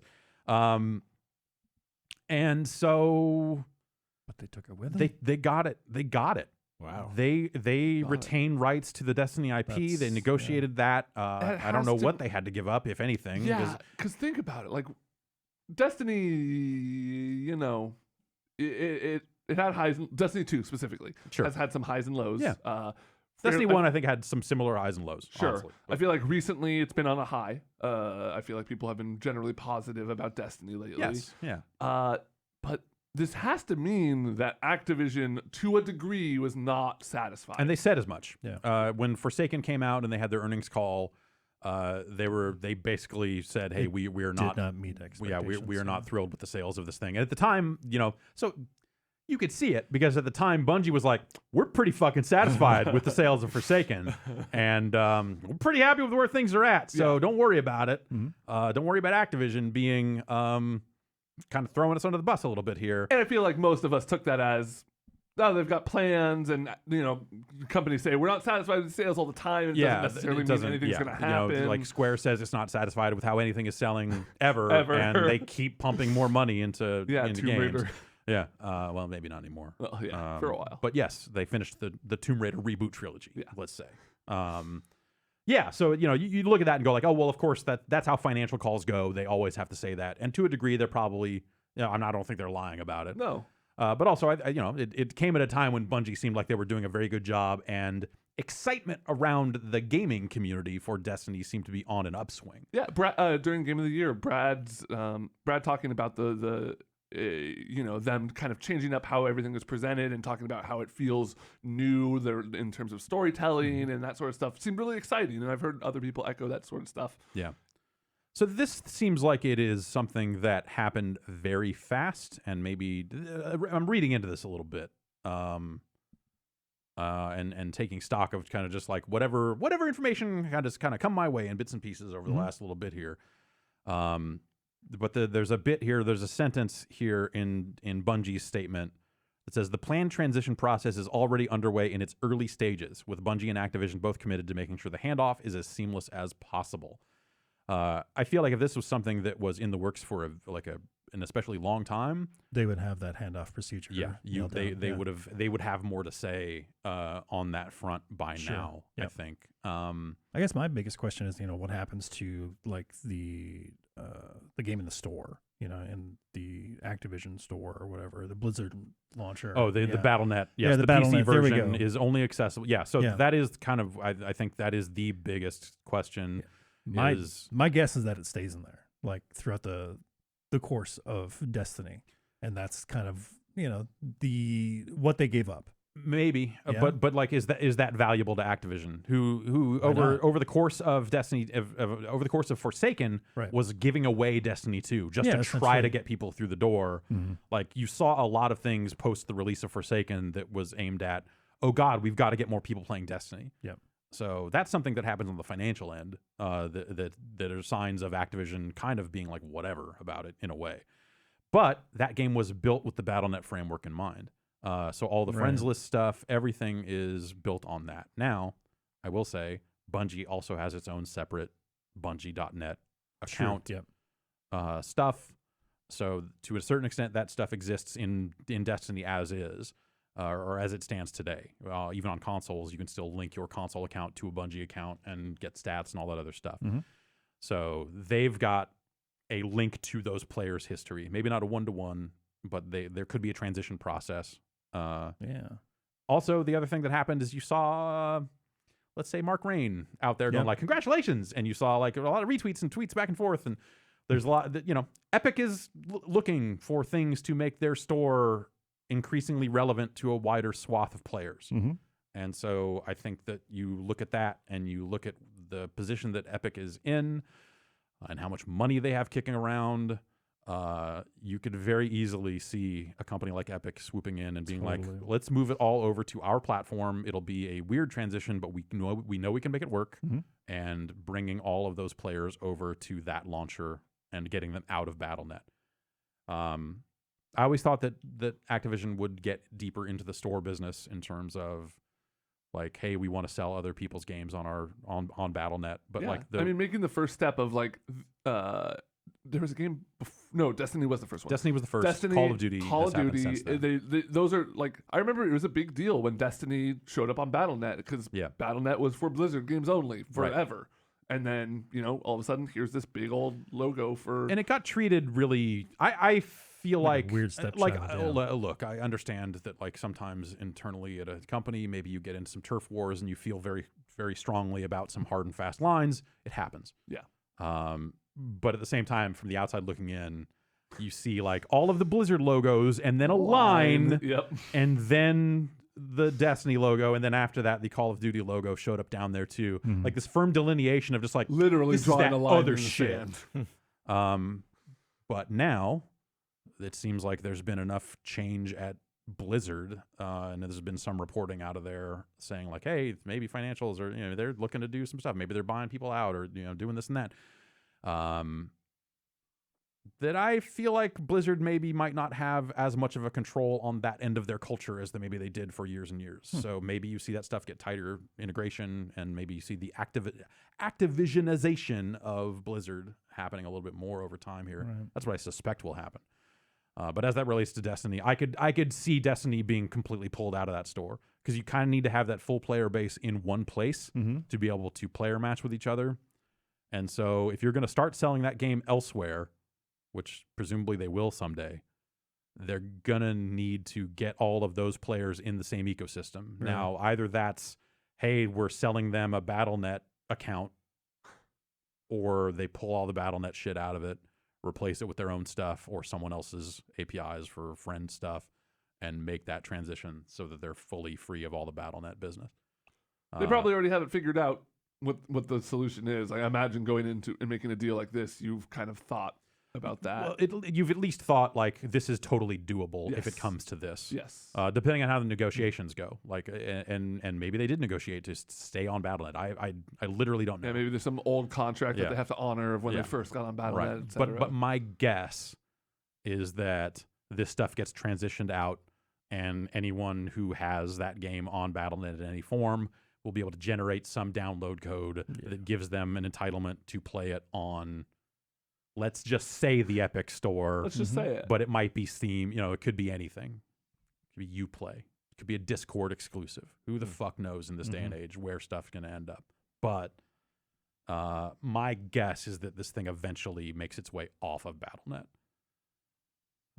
And that again, just a guess. Like I literally don't know. Fast, but that seems like something that eventually happens. Eventually. And who knows how long it takes or how long they have. I mean, how long you have to be on the platform is sometimes a dicier proposition than how long it will take. Like when we were purchased by this company, our tech platform did not come with us. Right. And we had a hard contract of like, we have X number of months to get off of the old Whiskey Media technology, or we have to go relicense it from them for more money than we want to pay. And so the site had to launch fucking come hell or high water. And it did eventually. But yeah, so I don't know the terms of the deal. It's all very exciting. It's all very Yeah. interesting. That's cool. Yeah, they get to keep their baby. And also, like, their independence. Yeah, they're an super independent cool for company them, once again, and they have Destiny, and they are free from Activision's business model. Yep. Which was, that contract leaked out years ago, and it was built around, packaged goods and games, putting games in boxes and all this other stuff in a way that was like, hey, well, I guess it makes sense for us to do a game called Destiny 3, and now I wonder, will they ever call a game Destiny 3, or will they just transition this thing into the ongoing service that it probably should be? Right. It's easy, it's easy to say, like, yes, they are gone from Activision's oversight, but that also means they're gone from Activision's resources. Yeah. That mean it. The discoverability of BattleNet. There's some things there where it's going to be tricky for them to navigate this. Yeah, but also I think that that's a big enough IP and a big enough studio that, like, they'll get the discoverability. Yeah. However they end up selling the game, like, they have enough sway. I think. Let's just say they do a deal with Epic. Mm-hmm. That's totally. That seems like what could happen. Yeah, it's my Vegas odds favorite. Yeah. Yes. Yeah. That's probably what I would say too. It's like that's probably how this goes. Yeah. Because it just seems like it's too perfect of a, like, Epic's in the right position with having a fuck ton of money and really wanting to continue to build this store. Though and Steam did just sweeten the deal for big publishers. They did, yeah. So maybe Valve at some point they're sweating a little bit. Is going to go after games. Did you see that big 2018 year in review thing they put out yesterday or 2 days ago? I saw. I didn't dig into it. I read over it, and it was just a lot of like, hey, we've got a lot of people on our platform. Yeah, it was kind of that, like, very much like, hey, no, this is huge. Come to us. Don't go anywhere else. And the stuff that I think we learned about Epic's platform Yeah. recently is stuff is way more interesting than I thought it would be. Yeah. Honestly, just the act of launching a store turned out to be, like, way more dramatic and weird than I initially thought. So yeah, I think that that's odds on favorite. This probably how this goes. They went out and got the Division for Epic Store. That's a big game. Yeah. That's a game that did very well on Steam. There's already an existing player base on Steam that now will not find the sequel there. They've already talked about how hard they want to go in the, like, service route for 2. Like, they want to make it a really long tail thing for people to be a part of. And so that's all stuff that, either brings people, like, those are the options at that point, is either you go over to that platform because you want to play the Division 2, or you don't play the Division 2. Which is the gamble that EA took when they started the Origin, and that seems like it's working out well enough for them. Though these days, looking at Battlefield sales, there's a part of me that wonders if they end up throwing those games back on Steam someday, or Epic. Fuck, who knows? Throw them everywhere. Who knows? No. So yeah, I don't know. I'm very fascinated by all this, and we'll see how it goes. The way Bungie terms it is that they are self-publishing now. That they're out there doing their thing.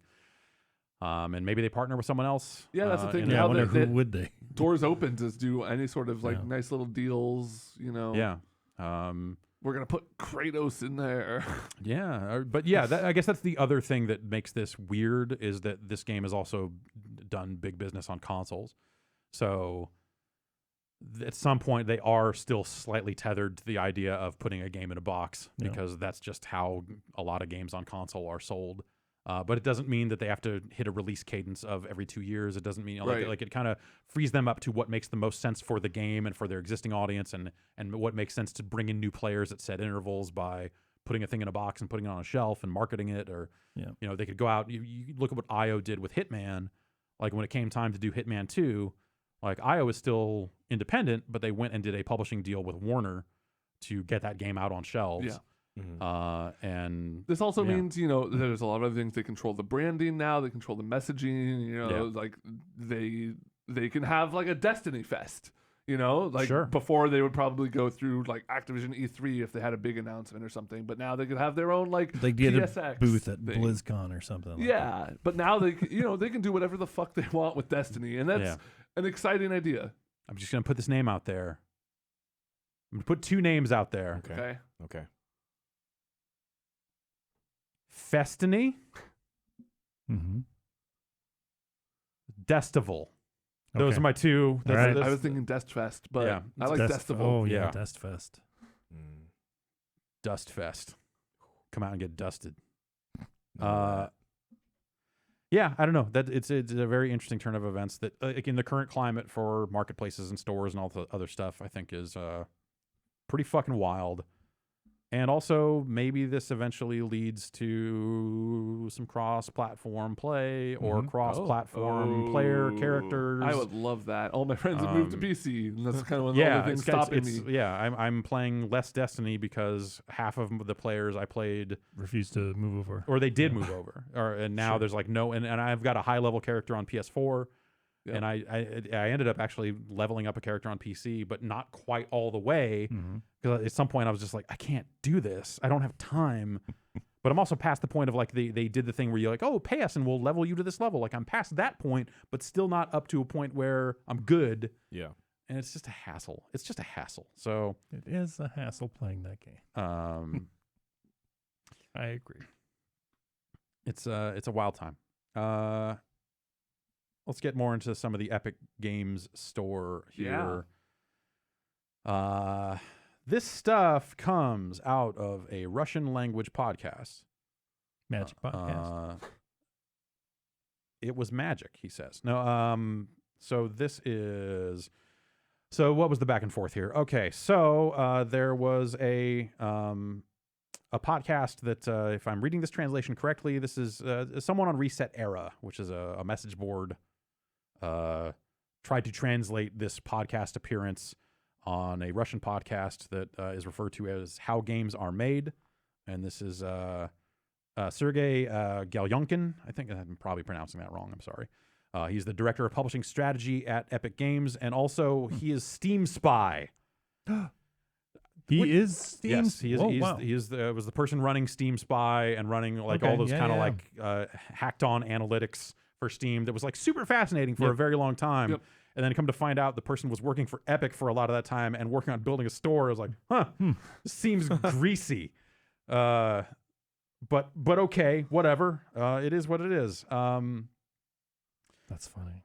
And so that led to this translation of this podcast appearance. Then led to There was a lot of info in there. Yeah. A lot of Yeah. real. I saw a breakdown of it, and that, like, yes, there's the major stuff that we're about to talk about, but then some other like interesting stats, like 60% of Epic Store users don't use Steam at all. right, which is something that like I never would have thought of. But really? but as soon as you hear that, I think it clicks. You go, oh right, Fortnite is a free to play game Yeah. that has a very young appeal. It's like a lot of kids' first big game. Like Yeah. this. And maybe and certainly like a first PC Yeah. game. Yeah.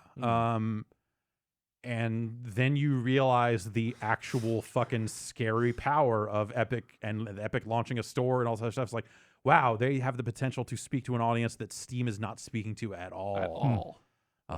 And that's scary. Yeah, not to Scary get- is maybe the wrong word, Not but to get too far ahead of ourselves. But yeah, but I don't necessarily have like a great order to get into this stuff, but Galyonkin got out on Twitter and went to try to correct the summary, feeling that it was incorrect.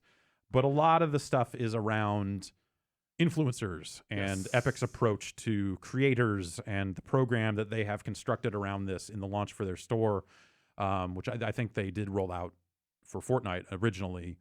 That it was basically a referral and like a referral affiliate link type business of Yes. like, when you make a purchase, if you make a purchase through a person who has a referral code, or you enter their referral code at time of checkout, then they get a percentage. Yep. This is something that in the era of the Epic Games Store, developers will be able to set the percentage that is received by an influencer or a person that is a part of this program that they get. well, it's going to be not on a per influencer basis, Right, but on a but flat on a rate. per game basis. Yes. Like if you ship a game on Epic Game Store, you then go in and say, hey, if someone has a referral code, give them 5%. Yeah, I read that they're still kind of They said they'll probably take like a year to really shake out what those percents are going to be long term, but they say like 5% for big games, 20% for small games is where they were thinking of starting. But that's something that's settable by developers. So Yes. the idea is that a developer of That was just like their Epic suggested kind and of. the quote going around that I think some developers were even like, wait, what? Yeah.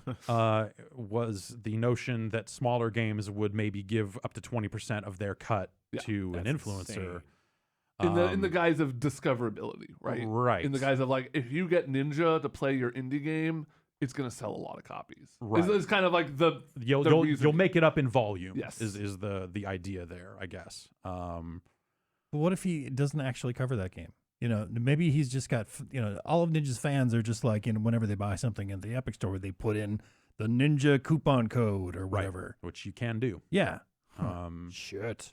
Yeah, you there's so that's part of the checkout process on the store right now. Is there's a little box below it where you can type in a name or referral code or whatever, just like our podcast ads use. Sure. Like that sort of thing, and that will theoretically, and I don't think the end user sees what that cut is. It's just like, hey, did anyone in the store help you today? Yeah. Right. If so, write their name here, and then they'll get a cut. And so I think there are a lot of developers of smaller games that are just like, hang on, you're saying I need to, like, and they're coming at it from a lot of different angles. But like the one I saw, I think Jeff Minter was out there saying like, okay, wait a minute, this is like everything is already fucked. You're basically codifying this process by which we are to bribe people to play our games, so that they then sell more copies of our games. It's also worth noting that part of the interview was that the front page is going to be manually curated by Epic itself. There's going to be no sort of algorithm for like suggested games. Right. There's going to be no like your friends are playing this. It's all going to be stuff that the Epic Store wants you to buy. Shit's getting And skeezy. meaning it might make discoverability a little bit harder for a lot of these smaller games. But okay, yeah, maybe. But also, I would say that discoverability is broken across the board. Oh, yeah. On every store. Sure. So I when I look at that approach, I think actually you probably do need something like that. The example I saw someone throw around last night was, Steam recommendations. Like, what do you do if someone has only played like 3 Steam games and 2 of them are free? Or like, hey, PUBG brought a lot of people to Steam. Probably. What if that's the only game they played? What do you recommend them? Like another battle royale game? Probably not. Like maybe, but maybe not. And so how do you get great games in front of those players that are only playing a single game? And I think this is something Epic has to address because the bulk of people on their store will be playing Fortnite. Yeah. So how do you reach those players with, hey, there's this other thing you should look at. Hey, here's Jeff Minter's new game. Right. Here's this. Here's Dead Cells. Here's, like what have you. Like these smaller games that have the potential to get lost. Not that Dead Cells is a game that's getting lost. Sure. But compared to could have been. Fortnite, It totally could have have been. Yeah. Luckily, I was there. That's right. Banging that drum. But again, like you could argue that you are doing the same thing that Twitch, that is an influencer-like act of exposing people to games. And then I think what Epic is saying and what some developers that are, thinking about this from the other side are thinking like, well, they probably should get a cut of that. Like I was talking with Jan about this morning, and we sort of already partake in that, where it's like, to kind of break the fourth wall a little bit. So like we like to cover games. We do. That might not have a lot of, like, if I'm really into a game that doesn't have a lot of coverage, I am incentivized to do a quick look of it because I think it's a really cool game that I want to share with the world. Like, hey, more people should know about this. Yeah. I'm not doing it to make money. I'm doing it because I want people to check out this game, and I know it's also going to be good for the website as a whole. It's like, hey, look, they covered this cool game that nobody else is talking about. I feel like that's part of our mandate. And that was something that, like, originally when we thought about the games we covered, it was the idea of just like, well, we're going to cover the big games because that's what you do. But hopefully that brings people in and they stick around to look at some of this smaller stuff that might go by the wayside. And so that is also the part of our business, which is, we're not currently part of any like affiliate link thing. I think the closest not for games. The closest we ever got to it was we wrote jokey game of the year lists one year that were just Amazon like wish lists. And it was just a bunch of affiliate links to Amazon. And I don't think we ever posted to them ever again. Mike Tatum, are you out there getting that affiliate money still? Because those links are probably still on the site somewhere. And also, but like that's stuff that like my gut reaction is like, well, we shouldn't be a part of any kind of affiliate thing that is not a wide blanket. And this is something we did on GameSpot years ago, where every game page had a button marked check prices, and that was tied into, there was another division of the company that just dealt in retail links and knowing where you go to buy things. Like, here's the link to this game on this store here, Toys R Us. and like 20 different stores, 80 different stores, whatever it is. And so a lot of those were affiliate deals where like when anyone clicks to that link, maybe we get like 3 cents or whatever the fuck it is, and ideally you make it up in bulk. Amazon's thing works differently, where if you click on Amazon through an affiliate link, anything you buy, that affiliate gets a cut. So you don't have to buy the game. You can go there and then buy toilet paper, and theoretically someone still gets paid, which I think is a fairly open and decent way of doing it for what I perceive our needs to be. Yes. Whereas like in an ideal world, I don't know that I feel comfortable, because I think it sets up a lot of conflicts of interest. And I think that's the part where I think the stuff out of the Epic side is, and Galyunkin's responses to people bringing up the issue is just like, well, the system will be self-policing, like more or less saying like, oh, well, if an influencer plays a bad game and says it's good and you should buy it, and people buy it, they won't watch that person.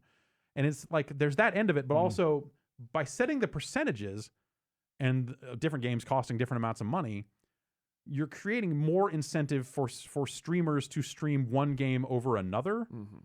And then you're creating a situation where why would they ever stream a game that's not going to get them as much of a cut, even if that game is great? Yeah.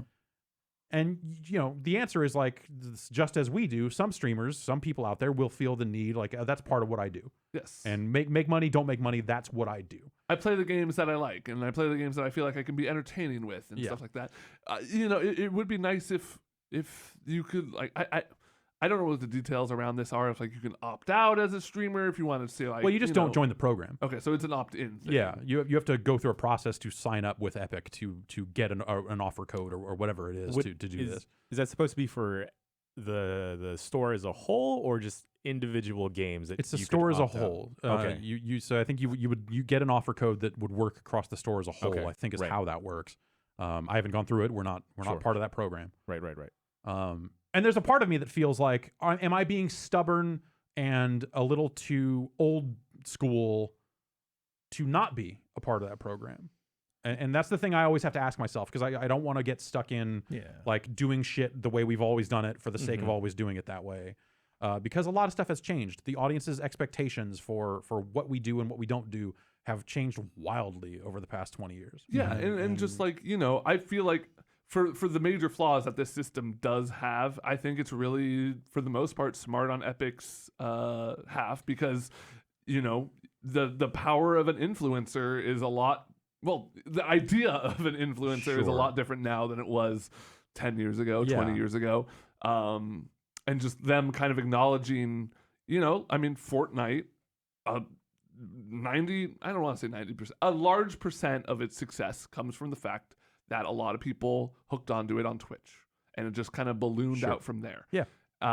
And they saw that. I'm sure they have, you know, the data on their end of exactly how impactful Twitch was.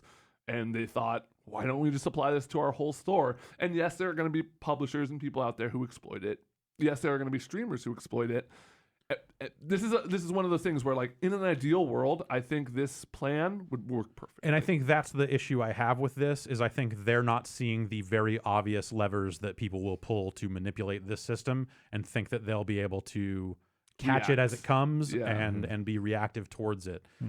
Because, like, I feel like saying like, oh, well, it'll be a you know, like, oh, well, if an influencer does something bad, like, the people won't watch. Like, that's not realistic. That's not how it's worked in the past. Yeah. Can The Rock opt in as an influencer, and then just like anytime somebody wants to make a purchase, they just say The Rock sent me, and The Rock gets 10 cents or whatever? I would assume so. It's pretty cool. Yeah. I mean, I would assume if The Rock went to Epic and said, I want to be in this program, they'd be like, fucking yeah. Just the fact that, like, that idea that anyone can. Well, there are requirements. I think it's like a certain number of followers on a social platform, or what, like there's the idea of just like you have an audience already, And so I think The Rock probably meets whatever their requirements are. Probably. Maybe. He's got a few Instagram You have to be able to followers, bench yeah. a car. Yeah. Damn it. Oh, well, all right then. Wheels off? Collectively, could we bench a car? Watch me. Probably. Yeah. No. No. Maybe like a Volkswagen I'm not thing. supposed to lift over 50 pounds. Yeah. Damn it. Okay. Well, You could spot us. Okay. all right. Yeah. I'll handle it. My back's great. Yeah, same. So yeah, I don't know. Like I feel like there's just a certain and maybe they are thinking of this on the back end and are just not willing to state it up front. They don't want to tell people how they're going to stop exploitation. But this is the sort of stuff that like I've been a part of things like this, not in the affiliate world, but there are definitely there've been a lot of situations where like the incentive structure is a sort of thing that like in a vacuum you look at and go, this is great, I don't see what the problem is.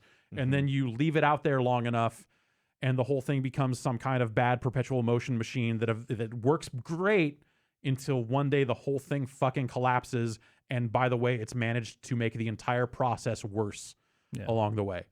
And this has the smell of a thing that might super fuck up things down the line. But at the same time, in some ways, they are building something that is very similar. And part of this is like, smaller streamers can get in on this. Yeah. It's not just the huge tier ones. The smaller ones can get in too. And so to that end, it feels pretty similar to Twitch's bounty board, which they've got as a thing on the back end for their affiliates of just like, hey, and that's stuff that's very opportunistic in terms of like, here are campaigns that are available. Hey, did you know this company is willing to pay you X amount of dollars if you stream this game for this long with an average viewer base of this with this hashtag in the title? You sign up for the bounty, you do it, you get paid. And that stuff has existed on Twitch. And I think it might still be in a beta format, but that stuff has existed on Twitch for a little while. And it's them trying to find ways to get smaller streamers some money, which is not a bad thing. You know, if people can earn a living doing this stuff, that's not a bad thing. No. It's just the conflicts of interest it creates ends up. You're not part of an institution, right? It's not like you're not part of an organization that has a reputation to keep in track. You're not part of a place with like a board of values or whatever. You know, you're not part of like, because that was the difference. Like, you know, when you're covering games as an organization like Giant Bomb or GameSpot or whatever, you have ethics and sort of things where you don't cross the line. Sure, but I don't want to say that like people out there doing it on their own don't have those things. Oh no, totally. But the difference is, but there is those things are flexible. Those things are like, well, maybe maybe it's not too bad if I do this. You can inch the line a little bit. Let me tell you, I had the line inched over me before, and that's why I say I feel like I have a certain amount of experience with like these sorts of contraptions that look great until they don't. You don't have anyone to check right. The when you are a one person business, it can be difficult to know where to draw the line. Absolutely. I'm not going to Twitch for journalistic integrity. I'm not going there for really product reviews or anything like that. I'm going there to be entertained. And I know exactly what I'm getting. I know that these people are incentivized, to be streaming all the time, to be entertaining all the time. But I think a lot of people do. I think a lot of people. I think a lot of people are pretty well savvied in the fact that I think the number people that are there to entertain are not necessarily there to inform. But they might also not know that they're not there to tell the truth. Like the CS:GO skins thing, that went down. Like there's a long history of like some scam ass shit that happened around the edges of just like, oh hey, you should invest in this cryptocurrency. Oh, by the way, I happen to own it. Right. Didn't tell you that part. And now I'm going to jail or whatever it is. Like there's enough weird stuff like that. Granted, those are more extreme. I might be putting too much faith in the general population. I think that you haven't played enough Fortnite. The thing I look at is the number of people, and like we have checks and balances and systems put in place that some of them are our ability to stare each other in the eye and say, hey, you're fucking up. If a line gets crossed, or like I go to you or Brad before I do something and say, hey, is this okay? Here's why. And then I go, okay.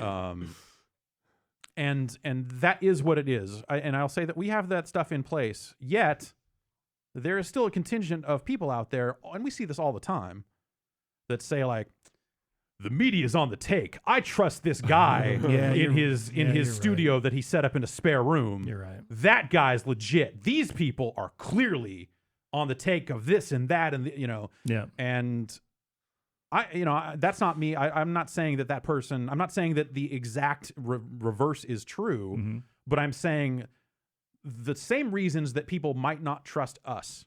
Because whatever, there are ads on our website. So for some people, that's enough for them to go, look at that. Look at that. They're on the take. It is, and I'm not going to argue that. Either you trust us or you don't. Sure. But I think that same thing exists on the other side as well, only they don't always have the ads around the edges. Yeah. Sometimes that's just right in the content, and sometimes you don't know. Yep. Yeah. Sometimes That's- it's just that's a what can bugs of me. Monster Energy that's sitting next to you. Right. Mhm. I will say, anytime we've had I don't think we've ever had an energy drink sponsorship. Anytime you see an energy drink on this table, It's because I'm thirsty. yeah. it's And 'cause and, Jason like needs it. his and juice. also, if we ever do, we will fucking tell you. We'll scream it from the rooftops and make jokes about You it. so Yes. happy? So That's our promise. that's our promise. That's the Giant Bomb promise. So yeah, it's a messy situation, I think, and I It's feel really like the on response from director of publishing, I feel like there's a certain amount of it that I go like, all these systems could be done better, and I feel like I've been through the ringer enough to see some clear ways where they could be. But also at the same time, I think the goalposts of like what is acceptable in terms of referral links and affiliate links and all that other stuff. And honestly, I feel kind of bad for some of these streamers who are gonna, be out here. Let's say I really like a game and I'm streaming it, and half my chat is like, "Oh, you're only paying this because it's gonna pay you." Exactly. But Yeah. Like it's just it muddies the waters in ways that it's not fair to the integrity of streamers in some cases. There's some people out there doing really solid stuff on Twitch, like Totally, absolutely. every night, Yeah. But and it's weird. It's really on Epic these first whatever months of when this officially rolls out to really police it, and hopefully they have the resources. And it has rolled out. I mean, I Okay, think, it's- like it this is stuff's- live. Like there are Oh, when you said go buy a Hades game is- from the store, you can type in a name already, and I think that's stuff that existed before the store did, because I think that's stuff that was like part of like if you were buying V-Bucks. Oh yeah, You could gonna try and support buy it. Ninja sent me. But I think it just gets back to how muddy and messy everything is in terms of like people earning a living from this stuff, and and it's where I feel lucky, because we are lucky enough to be able to turn down ads on this podcast that would be for games. Mm-hmm. A lot of people are not in that boat, and I can't blame them for what they do. Like, we draw our lines, and I feel like we're lucky to be able to say no to some mobile game and yes to more beds. Yep. And website stuff, and Just picking two just random picking examples. two random examples. And yeah, like I don't feel like I don't feel comfortable. Like, I'm not throwing shade at anyone that's in that line of work, being a streamer and all that other No. stuff. It's fucking hard. It's a lot of work. It's a lot of work to grow an audience. There's It's a lot of work hustle out there, to yeah. maintain it, and all that. I feel like that's the thing I've learned over the last few years of meeting more people that are in that space. Is it's fucking brutal. Mhm. Yeah. And I get it. Like, you want to earn a living, and you kind of want to figure out the right ways to do it. And I think there are ways to do it on the up and up, and be very mindful of disclosing all that sort of stuff. And it's at the end of the day, I think we're in the same boat as they will be, is that it's a muddy world out there. Either you trust us or you don't. And we'll say everything we can about the nature of what we do and all that other stuff. But at the end of the day, it's up to the individual on the other end to decide if we're trustworthy or not. I spent a lot of years going out of my way to try to illustrate, like, here are the 9 other ways we are not on the take, but it was never enough for some people. Yeah. And I think the thing I started, 10-ish, 9-ish years ago is just like, they're going to feel that way no matter what. Mm-hmm. I can't waste my time on them. They're either with us or they're not. Just- I'm going to do my best to make sure that if you are with us, I am not going to lead you astray. Yeah, Yeah. or if you're like seeing us for the first time, you don't immediately think these guys are a little scummy. Like, Yeah. Well, Well, if you think we're a little scummy, I don't want it to be for those reasons. exactly. I want it to be for our expert level cam girl site chat that we're able We gotta gotta to. be rep for to our protect. medieval times antics. Oh, Next damn. Ben's lens. No. Ben's lens is canceled. It's official. No. Okay. I accidentally just closed the list of all the other news stories. Hang on a sec. I got to dig this back up now. Oh, I fucked up bad. Oh no. Control Shift T. Yeah, Control Shift T. And then I keep can hit doing the it. back button. Okay, There you're you right. go. That you saved me. There you go. Okay. This comes off of Twitter. Who's heard of it? Twitter. I think I've That's seen like it. Mastodon, right? Yeah, it's like bad Mastodon. Okay. This comes from Cappuccino Heck on Twitter. It's Cappuccino with a K. Who has been doing some digging, the Nintendo Switch. Let's talk about it. Mm-hmm. Love it. It's a hell of a system. It has should- also They should been bring more games to that. why not? Yeah. It has been open Like that in one. a sense where hackers are able to dig around in some of the files and look at some stuff and find out some details and do some data mining. Yeah, there was Sure. that golf thing. Yeah, that or golf last year. thing. And NES Golf was. yeah, people, Smash Brothers Yeah. got out there early somehow and people found out a bunch of shit there. So, this is, I'm not going to get into the methods. That's not what we're all about here. But someone dug into the NES emulator part of the Nintendo Switch, the thing that, if you're paying for their service, you get to play NES games. They dug into that online, that app basically, and found a lot of strings for Super Nintendo games. Yeah. which, This is a long list. yeah, this is a list, and then also found references to a total of 4 emulators. Oh, really? But they're just in there as code names. Kachi Kachi is the NES classic. So a lot of these use the same code or similar code that were used in the standalone devices. Okay. Canoe, which is the SNES classic, and then 2 new ones, Hiyoko and Count. That comes from Oatmeal Dome on Twitter. Oh. What do you what are we thinking? Game Boy.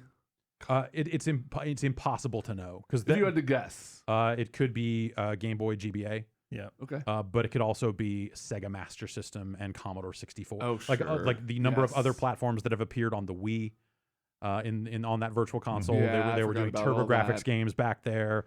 So I think there's It's not necessarily. it's not Nintendo. necessarily Nintendo. It's probably Nintendo, but there's some Yeah. precedent set for it being not Nintendo games. What games? What games? Okay, so here's the list of Super Nintendo games that are referenced, and this doesn't mean that they're coming. God, I hope they are. Why though. would I know? Holy but shit! they're so coming. The Switch is already an easily recommendable console for me, but if you could play all these Super Nintendo games on it easily, I would just lose my goddamn mind. These could all Prepare be to games that are lose coming to minds. a new classic console or Yeah. something because it's again there's some shared code there. Well, some of these are already on the classic, right? yes. Yeah. So here anyway, You've already lost some of I your want to minds. at least get that out there to say, hey, don't look at this and think that like tomorrow you're going to be playing all these games on Switch. No. But probably at some point you're going to play these games on Switch. Here's the list: Super Mario Kart, Hell yeah. Super Soccer. Hmm? Huh. No hell yeah for that one. Yeah, I've never Okay, really all right. played much of it. The Legend of Zelda: A Link to the Past. Oh, hell yeah. Demon's Crest. Yeah. Yoshi's Island. Hell yeah. Hell yeah. I gotta whisper that one. That's right. Don't let them hear you. Stunt Race Effects. Never played it.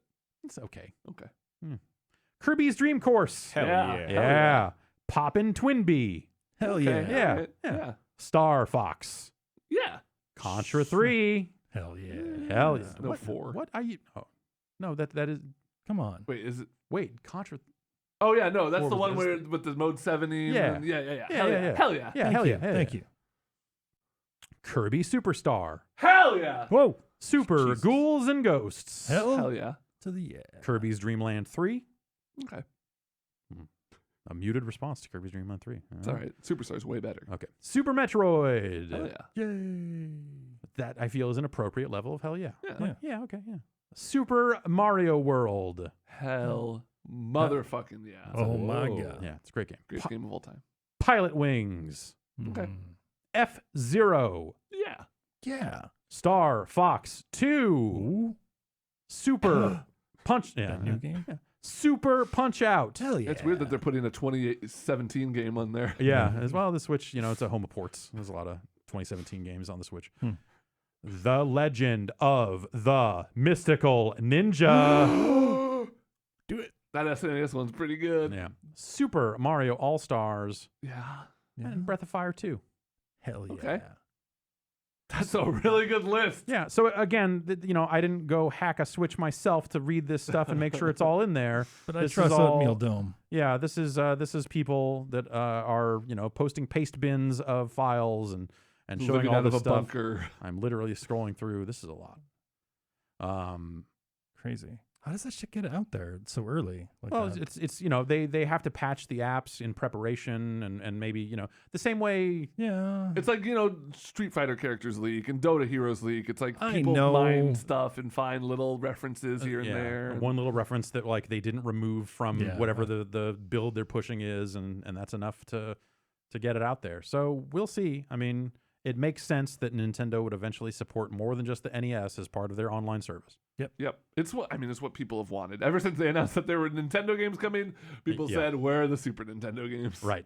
Yeah. And as soon as those They're come out, never people would be happy. like, "So we getting N64 or what?"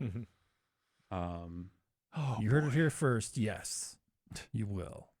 I don't know. would lose my I don't know. mind at these Super Nintendo games being part of the service. Like if it's Quest the same as the 64? Nintendo Hell where yeah. I'm paying the flat price Yeah. and I'm getting access to these, even if they were on a rotating schedule and whatever the. I Yeah. kind of like the rotating schedule thing. It's But gives me they something haven't fresh in rotated there. anything out, have they? Like I feel like that list is long. I I think that's don't- the thing they I walked don't think back. so. They announced it as a rotating thing, and then they were like, actually, Yeah, we'll Fuck keep it. them out here. Fuck it.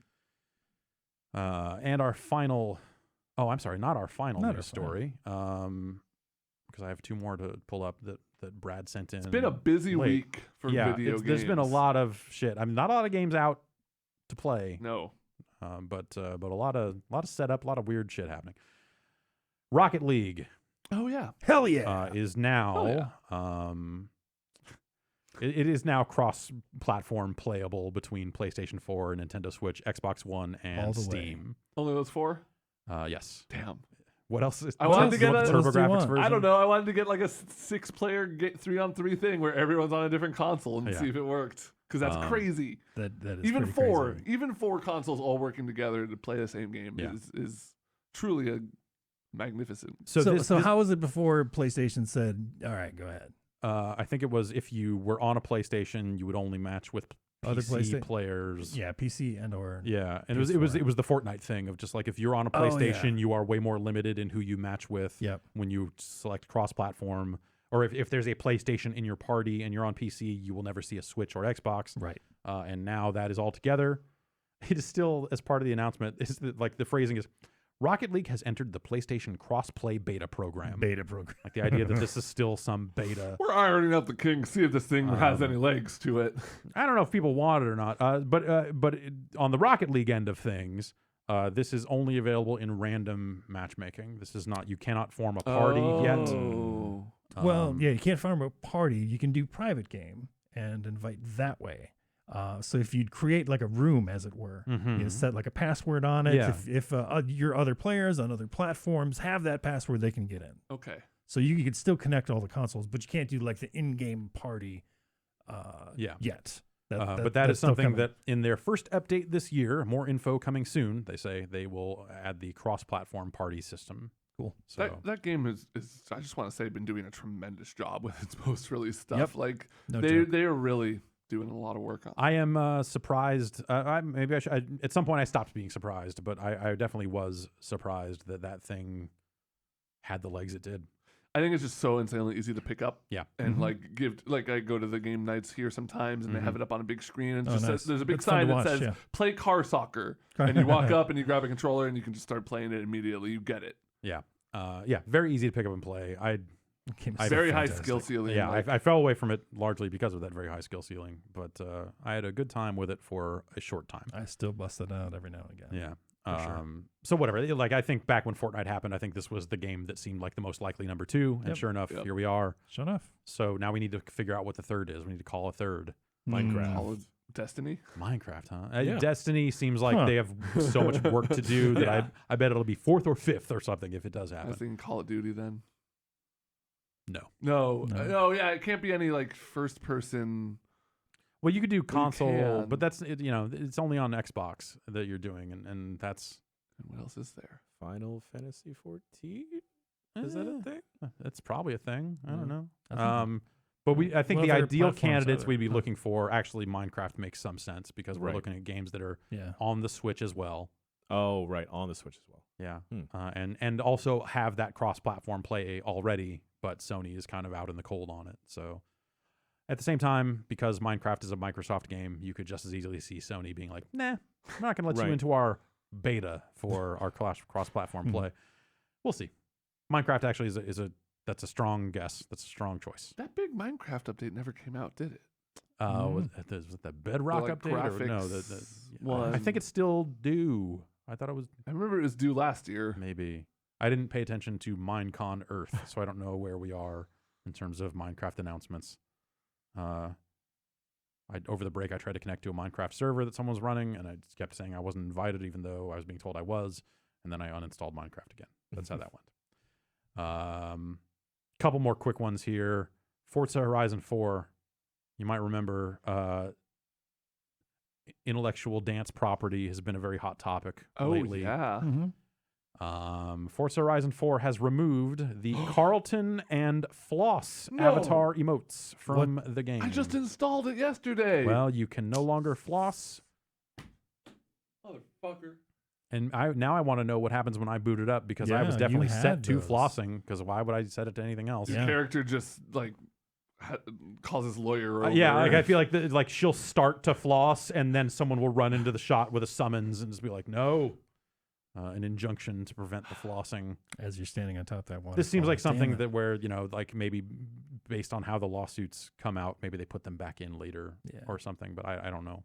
It's just like a precautionary. they're yeah. just laying low. It's funny because this was released as part of this will hit today. This is hitting January 15th, which is today. And it I is, did not update. Yeah, it's the Series 5 update, including a bunch of new features. And so they're listing like, here's what is available in Season 5. Here's what's not available. And there's a new taxi story, and Mitsubishi is back. And then there's just at the bottom, it says other improvements. Oh, you know what? No, there's other improvements, and there's the playground team has been busy with fixes and changes as well. Some highlights. And the last thing on the list of highlights, like all these are like, fixed an issue where the speed trap near the train bridge could be exploited. And then the last one, the Carlton and Floss avatar modes are no longer available. And people are like, finally, God, fix that bug of these stolen dances. I go back and forth on the stolen dance thing. It's such a weird thing. It's a very weird thing. Carlton didn't invent the dance. No, he did not. And even if he did, my guess is that it would be owned by whoever produced the television show and not him. Yes. Sure. Let's see. Nobody can own those sweet moves. Last one here, though this is going to require a little bit of setup. Remember Watch Dogs 2? Yeah. Mm-hmm. San Francisco. There was the guy with the computer face. Yeah, computer face. Remember, you could hack the Ubisoft servers, and if you completed that mission, a trailer would play. Yes. You were hacking a trailer out for an unreleased game, and there was like this first thing that everyone was like, oh my God, is this a real game? Are they actually like showing a game for the first time that way? People did some digging back then, and it was discovered that, hey, yes, that is a real game, but also it seems like it like the word I remember going around back then was actually that game had been canceled. Okay. Even back then, though people were so intrigued by it that they were like, but maybe it's not canceled. That was the story I heard. That was never necessarily fully confirmed one way or the other, I don't think.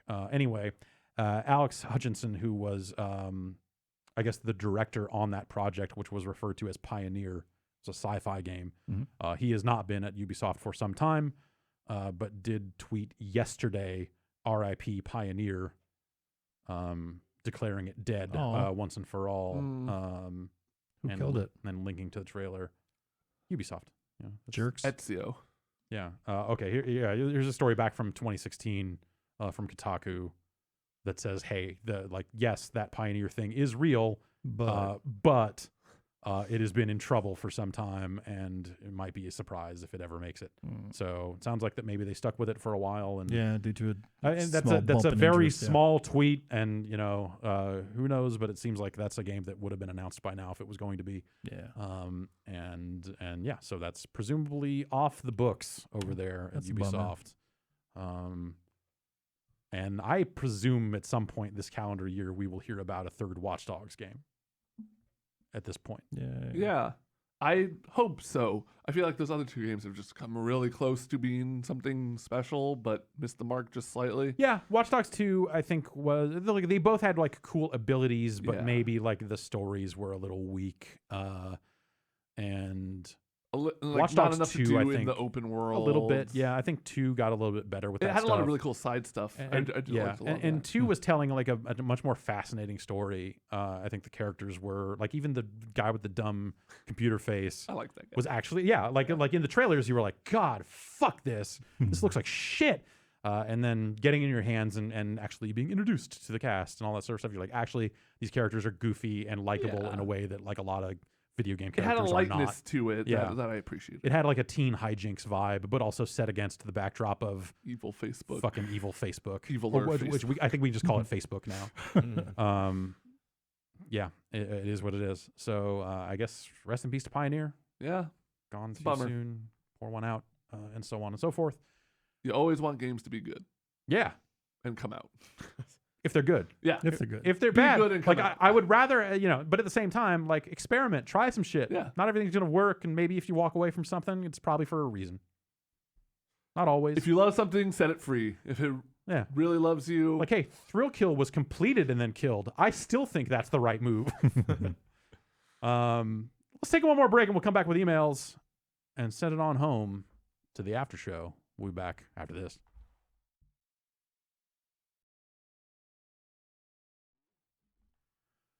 And now it's time for the part of the show where we hear from you out there in listener/viewer land. we're pointing at you. That's right. If you From you know, me. we're hearing Yep. from Jan. J-mails from Jan. I got a lot Jamails. of questions. All right. Bombcast at giantbomb.com is where you can send your Jan mails. And with yeah. your, I assume that all of these come from you just under fake names on all these different burner accounts. Oh yeah, yeah. It's been like that before I worked here too. You know, that makes a lot of sense. Yeah. Okay. Let's start with here. That first day I was like, First I one know, that comes in I by know you from Jan. somewhere. This first one comes in from Manny from Denver. Wink. And Manny says, "Do I actually want a new Earthworm gym?" No. Yeah, no, you don't. They don't play well. Um, They're not great games. They're not. They kind They of had a lot of character. Yeah. A lot of heart. I would take Earthworm Jim as a skin in something, Sure. but not an actual game. Put If him you in were like a gonna guarantee Toshinden me it game or was something good, nice. Yeah, he would be great in a fighting game. Put him in Smash. He's literally in. I don't know if it's in all versions of, but like the DOS version of Toshinden. Toshinden. What? He's also in Clay No. Fighter. DOS. Yes, you're right. There's a clay fighter. Yes. Really? Yeah, Earthworm Jim wielding right. a club. Holy shit. Literally watched the stream over the weekend Wow. of just like that happening, and I was in disbelief. Just like, Yeah. man, why would they put Earthworm Jim in Toshinden? Yeah. No. Must have just. No one should know that. Yeah. No one should know that. I had to have known that at some point and just. Okay. The Mandy Earthworm says, Jim cartoon better than the Earthworm Jim games. the first level of Earthworm Jim 1 is fantastic. And the payoff, Pete the Puppy, it's pretty good.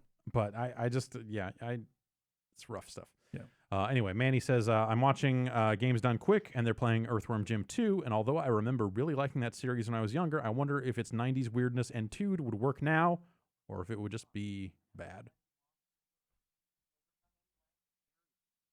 You're getting a voice of this. Your phone is... It's the My fabric phone's back talking phone. to me. Was it you're getting phone calls, then it was transcribing? I don't know. think so. Anyway, yes, I think that Earthworm Jim is how do you you talk about Duke Nukem and trying to modernize a Duke Nukem? I think in a similar way, Earthworm Jim is of the 90s in a way that's like really hard to. No! Equating Earthworm Jim and Duke Nukem is the most correct and disturbing thing I've heard here. Really? Today? I don't know. I feel like the most correct thing I ever said is that Smash Brothers and Ready Player One are pretty much the same thing. I think that's. Except one's good. Simpatico. I don't know. And one's I've seen- fine. yeah, Which one? I haven't seen the movie. Yeah, I think we should probably let Earthworm Jim lie at this point. Yeah. I don't know that there's a lot there. What is David Perry up to? He created Gaikai, which then sold to Sony. Okay, so he's just Or I sitting don't know on if he Gaikai created it, but he bucks? was there. Yeah, like he got I assume he got that Gaikai money. Yeah. And I don't know if he's still there at Sony after the sale or where, but yeah, that's primarily it's the last thing I am aware of. Cliff writes in and asks, how do developers make money on Games with Gold or PS Plus? I was surprised to see Celeste was free with Games with Gold on Xbox this month. It's a fairly new game, and I would have thought it would have gotten a bit of a sales bump from appearing on some year-end lists. So what's in it for a developer to put it on Games with Gold? Does Microsoft cover their normal cut for each copy downloaded? Do they negotiate a price for each download? Do they get a flat fee for the time it's available? Don't know if you know, but do you know? I actually don't know for sure. Money changes hands. I know that. Obviously, I've heard everything. Well, yeah, I guess I don't know. Because it's a mutually beneficial deal. It's beneficial to the developer because it gets their games in people's hands. And if they get a little bit of money from Microsoft, it's even better. And it's beneficial to Microsoft to have a good library of free games for their paid service. Yes, and that's the reason why you would see a game like Celeste on that service is exactly I mean, you're saying like, yeah, maybe it gets a bit of a sales bump from being on those year-end lists, but also if you were just hearing about Celeste and how good it was, and you found out, oh wait, you could just get it as part of this subscription. You might be more likely to just sign up for that and get it with Games with Gold. And then once you're in, Microsoft hopes you stay in. You know, that's they're making the play of like, hey, we're going to spend some money on this, but we'll make it up on the back end in building the ecosystem and more Microsoft users and all that sort of stuff. Speaking of free games, everybody wins. I downloaded the new PlayStation free games, which included Steep. Yep. And I didn't talk about it during Game of the Year because I only played about a half hour of it, but I think I like Steep. I think I'm gonna get into Steep. We just couldn't get it to work. Really? Yeah. Yeah, it was at a time when our internet here would not stay connected to Ubisoft servers, and so we literally couldn't play Steep here. I played a bunch of Steep at home and never really. It was like, oh, this is like really open ended and kind of neat in a way, but then I didn't like any of the events. Yeah. It was I like when you hop on the wingsuit and you don't actually make it over the hill and you just flop. I did that right like on the 6 face. times That's before I realized fun. the controls were kind of inverted. Okay. Aaron from Canada Good one. writes in and says, would you ever do a top 10 games of all time podcast? And is number 1 Mass Effect 2? Shit. No Oh, and God. no. Of all time. No. No, I Because can't. what defines like Game of the Year is already hard enough. Comparing games against each other is difficult. Right. But then like if you have to start factoring in like the important Pong, is Pong on the list? Right. I mean, like depending on who you ask, it's number 1. Like you know, it's so hard and arbitrary at a point to argue about like Super Mario World versus God of War versus Dota. You know, could put it's like just PUBG on the list or like whatever No. first battle royale. Well, you know, No, like that doesn't belong on. okay. But I would do a game of the generation. That's easier. that's- That's certainly. I feel like- I easier. feel like we're coming up on like Yeah. that now becomes this generation and not the last one. Yeah. You know, it'd be, I feel like we're far enough I think we removed can that do we could that. still do last one. yeah. In that case, maybe Mass Effect 2 has a shot, but Yeah, totally. I wouldn't say it's number 1. Game of last generation, Burnout Paradise. Game of this generation, Burnout Paradise Remastered. Yeah. Done and done. Or maybe it's like Rock Band. Maybe it's like a rock Ooh, band. You know, it's that's a kind of good like cho- there's yeah. there's something like when you think about that generation and you think about games that stood out and kind of changed things, at least for a time, Hey, even how if it was a about fad. Wii Sports. You know, well, it's a conversation. See, like even now, you can kind of see the yeah, follies yeah, of trying to. because and in a weird way, if you opened it up to all time, you would have to have the weird argument of like, all right, is Wii Sports just Pong? I would have that argument. Is Rocket League just Pong? You take it back. Is FIFA just Pong? Holy shit. Yeah. I'm sorry for sending in this email. Yeah, you really fucked it up. Damn it, Jan. All right, here's Like another. it's fun to have those conversations, but Yeah. trying to come up with an actual Yeah. definitive list seems All like time is more hassle weird than because it's- all time is always and it I guess like all our lists are that way. I say like it's all time implies a certain type of like removal of self, and I actually don't think you could do that. But I think when you have different people who came of age and started playing games at different times, this different games are meaningful to them. Like if I was doing a top 100 games of all time, you might see one N64 game on there. Yeah, and for me, or two actually. It'd probably be Mario 64 and Ocarina of Time. Yeah.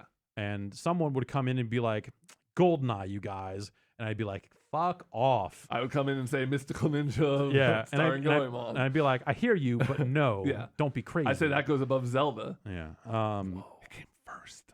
Whoa. Well, then Quest 64, by that argument, is even better, I think. It's not. Oh, it's not? Oh, weird. What about Ogre Battle 64? Some people really like that game. Yeah. Some people would include that game. Yeah. I wouldn't, but I understand that people like it. It's just, it was not my thing. Joe, no last name, please, writes in. Oh, now he's just getting lazy. Yeah.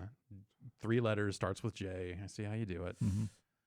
I've worked in Apple support for a long time, and there actually is a process to transfer accounts of deceased individuals to those legally appointed as the representative of the estate. There's a lot of legal paperwork required, but the process exists. I'm sure it does. This came up last week. Yeah. Okay, good to know. Okay. Everything's. You as guys it can should have be. the 25 songs I've downloaded from iTunes. Sweet, yeah. I want your by a flock of I seagulls. just want your Apple Music playlists. Oh, but I can just get those. You're gonna be disappointed. Oh man. Oh, my shit's on Tidal. I am gonna be disappointed. Anthony writes in. All right.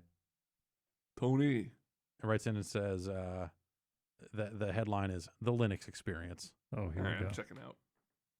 Unfortunately, it's not some weird platform convention in Mexico City or whatever. Recently, my main PC completely crapped out, and I was pushed over to my secondary PC, which is running Ubuntu 18. Okay. 113 out of the 270 games on my Steam list run.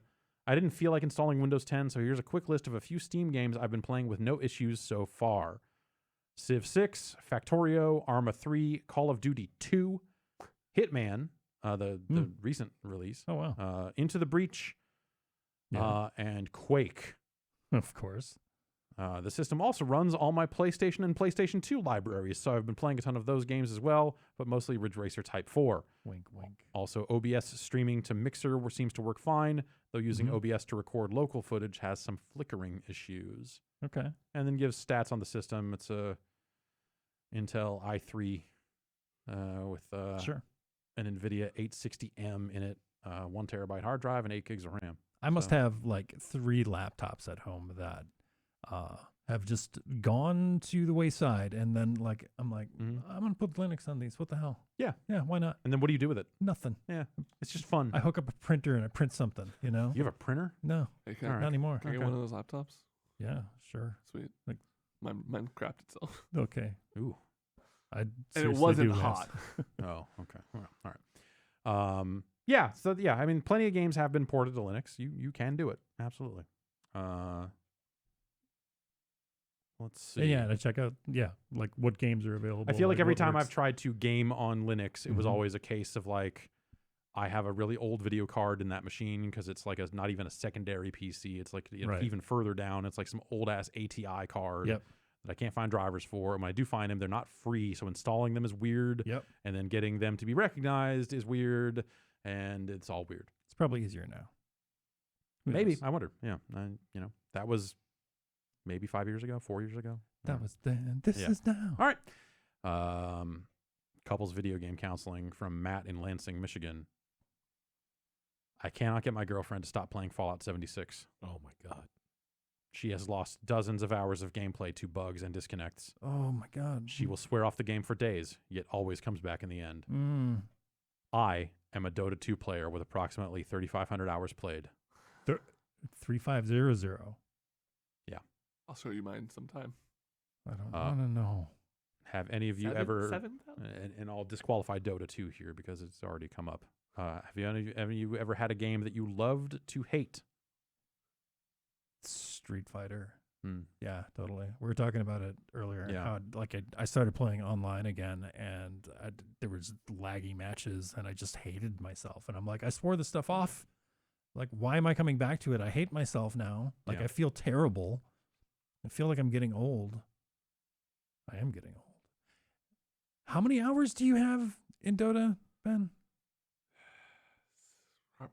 Probably around 7,000. 7,000. Probably around that. And, let's say half of that is idle time. Oh my god. So yeah. if we assume that this guy is also about 50% idle time, you played a lot of Dota. Yeah, that's how the calculation works out. And you love to hate that game. Oh, correct. Yeah, more than Yeah. any other game. I'm also like that with Melee. Like, there's so much random bullshit, not like items, but just like characters can fall through the floor sometimes on certain stages where I'm just like, why would anyone play this fucking game? This piece of garbage. And then I'm back Yep. a month later. I can't think of anything I've got in that realm. It's good. You should feel good about that. Yeah. I Yeah. mean, there are definitely Overwatch? games that I've played more than I cared to, or games that I stuck with out of a sense of just like, how deep does this hole get? Like, what is this? This Yeah, game I was is gonna so say you bad. played through all of Metal Gear Survive, Metal Gear or something, Survive, but but you that's didn't, like 20 hours. love that's to not, hate it. yeah, It was no, just it like- was just like, all right, I'm interested in this thing, and now I know I have the answer to that question if anyone asks. And it was a work thing, really. I feel like the first one was this game called Majesty. It was a PC game that I was playing on my iMac even before I got into StarCraft. So this was, a while ago. But it was an RTS where you couldn't directly control the units. You had to like set Right. bounties Okay. and Yeah, stuff. yeah. And I would play the online version of that and just get stomped because I didn't know strategy or anything. I played like the single player through and then was like, oh, there's a matchmaking. I'm going to play against other people because I think I'm hot shit. And I remember getting so mad one time and I've always been a chair tilter. I've always had the I like the balance on the back legs. Yeah. I got so mad that I yelled and like hit the bottom of the table, thrusting me even further back. So I slammed into the ground. Great. My mom comes out from like her room, just sees me laying on the floor, screaming at the computer, and she says, "You're not playing that anymore." Were you like kicking? Were you like kicking your legs? Were you in like a I full don't think I was frantic like full meltdown? tantrum. I was just like, I was just like mad and kind of in pain because I just fallen. Right. Yeah. What was the name of the emailer? That was Joe. No, that was Matt in Matt. Lansing, Michigan. Matt, marry that girl. What?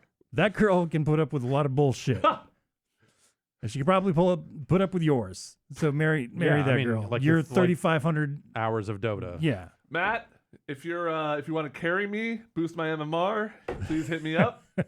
He's played half as much as you have. What makes you think he's going to be better? I'm not great. No one is great. It's Dota. Sorry. You're right.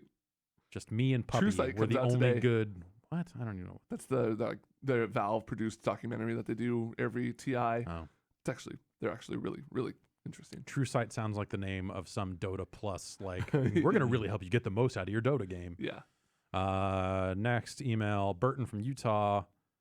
What if the next Mario Maker was a Mario Party Maker? That'd be a fucking bummer. That would suck, right? Answer to your question. Oh my god. That would be great. Imagine designing your own mini game. Yeah, No. similar control scheme, Boards. top-down view of a board. You could set the path, different elements like good luck spaces, Bowser Yeah, spaces, you hidden could blocks. do the different games, so you could have it be like this is Mario 2 theme. Oh yeah. I'm kind of surprised you can't already make your own board in Mario Party. Yeah, Yeah. like that seems like very light. The mini game stuff seems like it would be way harder to Sure. cook up. You'd do like a WarioWare DIY, but for Mario Party mini games. And then he ends by saying, "Sorry for making you think about Mario Party. Apology not accepted." Yeah. Too late. Jerk. Speaking of Dota, you guys see that Dota auto Nope. chess No. thing Nope. at all? This isn't I've real heard, I've heard a Dota. little bit about it. Yeah. It's really interesting. It's like the sixth most played game on Steam if you remove. Yeah. Yeah, it's like a custom game in Dota that's just blew up in Oh, China. yeah. I have heard And of it's it. kind of Okay. overflowed. It's interesting. If you checked out of Dota, but you like strategy games like Gem TD and stuff, go check that out. It's kind of cool. All right. Steven writes in and says, long time, first time. Just had a quick question. Last year, there seemed to be a lot of hype around a potential Fable 4 announcement, with rumors flying around, like that one studio hiring people for something that sounded like Fable 4. I waited with bated breath for E3. Fable was a huge part of my childhood. All right. It came and went with nothing about a potential Fable 4. I'm not sure any of y'all said anything in post E3 coverage, but does anyone know what the hell happened? Everyone seemed super hyped about it, but all but disappeared off the face of the earth after E3 came and went. What's Peter Molyneux even been doing? That's not. He's. Oh, yeah, 20. I think he's they're- still at 22 cans. But Yes. but the idea, the rumor that went around, the talk that went around, and well, based on the hiring, this happened, is that I think they confirmed this aspect of it, was that Playground Games was expanding and building a second team that was working on some kind of action adventure thing, and then that lined up with some similar rumors around the time about like, hey, they're going to do a new Fable, and so people connected that stuff up. I think that stuff is still going to happen, but E3 was not the time to announce it. And if you look at where Microsoft is, they announced a bunch of games for Xbox One back at E3 that they still have not shipped. Gears, 9 different Gears games, and well, one of those is PC only, one of those mobile, but you know what I mean. I think they will. I suspect Fable will end up being either like the last Xbox One game or one of the first games for the next hardware. That's how I see it going. The last Xbox One game. Yeah. And then a well-timed email, PS from 5 days ago when he sent this email. PS, what the hell is 2K/Gearbox doing with this Borderlands 2 VR shit? It's been over 4 years since the pre-sequel. The fan base has been wanting the next story installment, not a VR rehash. Are both of my favorite series dead, or is there still hope? They're dead. Look. If you were asking me a week ago, I would say, no, 3 is going to come out the any day Borderlands now. 3. Or they're going to announce it any day yeah, now. Now, like, Now it's... That game could be done. it's definitely not. It is definitely not done. Right. No, I'm just Yeah, saying. it could be done so. It's like, Oh, now's not sure. the time to Well, announce it. Yeah, that's well, we'll see. I accidentally zoomed in here. This trackpad is all over the place. Gross. Josh in London writes in and says the recent upswing in Steam competitors has been generally hailed as a positive thing by industry watchers. More competition will hopefully lead to better service from all involved. Sure. But with an increase in competitors to Netflix seemingly pushing users back towards piracy as things get less convenient and more expensive, is it possible that this fragmentation could see PC gaming lose a chunk of the popularity it accrued with the convenience of Steam as a centralized hub of all things PC gaming? I know that I, for one, definitely view the proliferation of launchers in my taskbar with increasing ambivalence. Many thanks. Has there been a big push back to piracy? He's linked to a Vice article claiming that BitTorrent usage has increased as the fragmentation of streaming sites has happened. Yeah, that's interesting. And I could see that as like if there's exclusive content, like that's a service that you're paying a subscription fee for. Yeah. And I feel like if you're already paying for Netflix and something is exclusive to Amazon, I think that probably triggers more people into going, well, I'm not going to pay for 2 services. That's stupid. Right. Mm-hmm. And just stealing a thing and breaking the damn law. It's generally, I feel like as somebody who knows very little about piracy, it seems to be a lot easier to just grab a movie than a whole PC game. Well, I think it depends on the games, and I think PC gaming is insulated from piracy a little bit more than it used to be, just by virtue of so many games being games as services. Yeah. Like you kind of can't pirate Destiny. As far as I can tell, you might be able to like download a copy of the game, but it's going to run and authenticate with the servers in a way that you're not going to get around. And that's part of, I think, why that aspect of gaming became a little more popular. It's one of the kind of knock-on side effects. It's just like, and because all these games are always online, we have much more control over who plays them.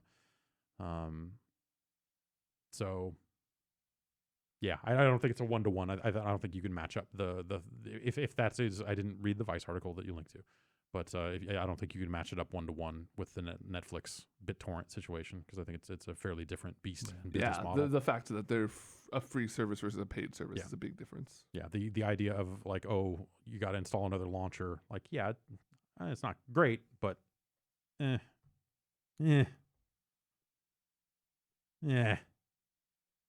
Jeremy in LA writes in and says, I get the impression that Jeff doesn't care much for Southern California and Los Angeles. What about the rest of you? What do you think of LA? I know you all make it down here for E3 every year, but what do you think of the city compared to San Francisco? Could you see yourselves living here? No. Just curious, as I moved to LA in September after living in Japan for a year. Honestly, I like LA a little more every time I go. Yeah. I like San Francisco a little less every year, so that might have something to do with it. But Jeff, you can speak to this, but growing up in NorCal, there is just an inherent anti-SoCal bias Yes. that is Hell reflected yeah, in there is. Yeah, sports, in absolutely. food, There in everything. hella is. There- I'm not sure why I hate the Dodgers, but I hate the yeah, Dodgers. fuck the Dodgers. Exactly. I can't tell you a single Dodger right now, but I Yeah. hate them. Mike Piazza. There, I don't know. What? Tommy Lasorda. Fuck that guy. Jeff Kent. He used to be part of sure. the Giants. That's Yeah, right. fuck Jeff Turncoat Kent. motherfucker. You- yeah. I hated him ever since the Barry Bonds stuff. Yeah. That's right.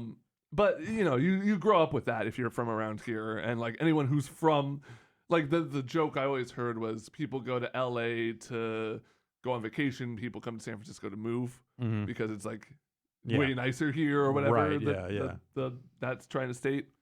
But honestly, the last few times I've been to LA, I've had a great time. I like the diversity of the neighborhoods a lot. It feels like there's still some areas there that aren't completely overrun with shitty people, which I can't really say for this city 100%. I have yet to find those places. Like, going with my friend who's from there to like Koreatown and just like Okay. slumming around Yeah. there seems cool. I like. Yes, there are certain aspects of like going to LA that I think can be fun. Yeah. But I don't think I would ever want to live there. Yeah, that I don't think I would. I could see myself living somewhere in SoCal, but not LA. Yeah. Or even just like the immediately surrounding area. I think it's hard. Like I think if I had to, like, San Diego. oh yeah, San Diego. Yeah. That's like my one- Yeah, but that's not. If you had to get to LA, No, yeah. you wouldn't live in San Diego. No. I think like I think like Venice or Santa Monica is kind of okay, I guess. Okay. In some of my time there, has been like all right. But yeah, it's been in aspects like there's a certain aspect of Southern California life of just like, to me, it's just like, just gonna wear flip flops and just go to this strip mall and get a bunch of Chinese food and just fucking, I don't know, stand around and live this very like Big Lebowski-esque existence. Yeah. Of just like, I don't know, I live close to the beach in this weird little apartment or something. Like to me, that's like the LA experience that I think would be like fun in a way, but I'm past it. It's not where I'm at in life. I will say I've been pissed on less in LA than I have here in San All right, Francisco. yeah. So that's something. I've never been pissed on. It sucks. Fucking sucks. If you're cold, well, yeah. It's not my piss night either. It's Yeah, just- I think I don't like driving in LA. oh, I God. Yeah, can't that's the stand thing. And I like. I don't like driving here, to be fair. Yeah. But I think you need a car to get around in LA, right? It's yeah, so there are fucking big. buses and there's stuff, but like, look, nobody walks in LA. Yeah. I got a fucking talking to from a cop out here last week. So there's a left turn here that I've taken every day that I've worked at this office. Mhm. Damn near every day. That's like, if you don't count the 5 years or whatever that I wasn't, that's still like 12 years A or some decade shit like more, that. yeah. Apparently at some point they decided that was going to be a fucking no left turn spot. Really? So I left, Oh. made my turn. Fucking dude walks out and he goes, "Hey, you just made an illegal left." Fucking pulls me the fuck over. 15 fucking years. And now suddenly they didn't that's let you just know. not a legal left anymore. And I went out and Welcome looked. to Ed Lee's San Yeah, right. Francisco, So the- man. Well, he's gone. Yeah. I don't know, but this is a product of Oh, his. okay. So the next day I Lax. went out to look and see if there were any signs about it. So they did this the next block up. They took away left turns there a while ago. Yep. And when they did it, the signs were large Yep. and they said the word "new" over them. Yeah. And I was like, "Oh, that sucks," but like, okay, they're doing a good job of notifying people. I went and looked. A significantly smaller and only one no left turn sign has been added. No new? No new. No new. No new. Used. Used. I was so fucking pissed, man. And now every day I leave here, I have to come up with an entirely new way of getting home. And I've been driving that way home for so fucking long. And it is such a convenient way to go, Yeah. except for when Salesforce blocks off Moscone Center. Yeah. Assholes. Ugh. I am still mad about it. I will never not be mad about it. I've come to that realization. Luke from Michigan writes in and says, "I was looking back at the original Xenoblade recently, and I was reminded of how much I loved an aspect of the game you wouldn't normally think of, the title screen. Oh. It's nothing but a sword planted in the Yeah. ground in a grassy field as the clouds pass by and the sky cycles endlessly from day to night and back again. Oh, I didn't know. A that. quiet, melancholy song playing in the background all the while. The logo doesn't even pop up until you press a button, and so on and so forth. His question is, are there any title screens that left a particular impact on you? Ocarina of Time. I sure, still yeah. remember the music. Mhm. It Horseback reminds me riding, of what he was describing there without a day-night cycle. Right. There's a game I was playing last night, old game called Quasimodo. And it's, like, old games do this a lot in a way that I really appreciate that you couldn't do anymore today. But they pack every bit of information they could on the title screen. Yeah. Where it's like, here's the name of the game, the person who published it, the name of the developer, like all the credits for the game are there too. Like, these 3 people made it. And then some hacker has gone in and put their name in there too to say, and I cracked the game. And then here's a phone number for a BBS. And Sometimes like a sentence about the plot summary or something. Maybe, yeah. Like, And then Quasimodo, in that particular case, is just swinging back and forth on a bell the entire time. and it's just I left it running for like 45 minutes last night. Like, yeah, it's a good time. Obra Dinn title screen, that song is just really fucking good. Yeah. Same with Tin Star. Super Kingdom Nintendo. Hearts. Oh, yeah. Kingdom Hearts is a really good What is that? start screen song. Just Donald Duck quacking. It's pretty nice. Goofy being goofy. Being dead, you mean? Francois writes in and says, what's next for Activision? I had been thinking this. I meant to bring this up when we were talking about the Bungie stuff. But with the news of Bungie splitting off from Activision, it got me thinking, what else does Activision have? Checking for their official site, they have 2 remasters in Spyro and Crash, 4 Call of Duty games, including the remaster of 4, Destiny 2, and Forsaken, and then the Ghostbusters twin-stick shooter. The front page also lists Tony Hawk 5, a game that was more or less shut down like a year ago. Are they all in on Blizzard's offerings and Call of Duty? Are they simply shifting to mobile with King and other studios? Seriously, what is Activision up to?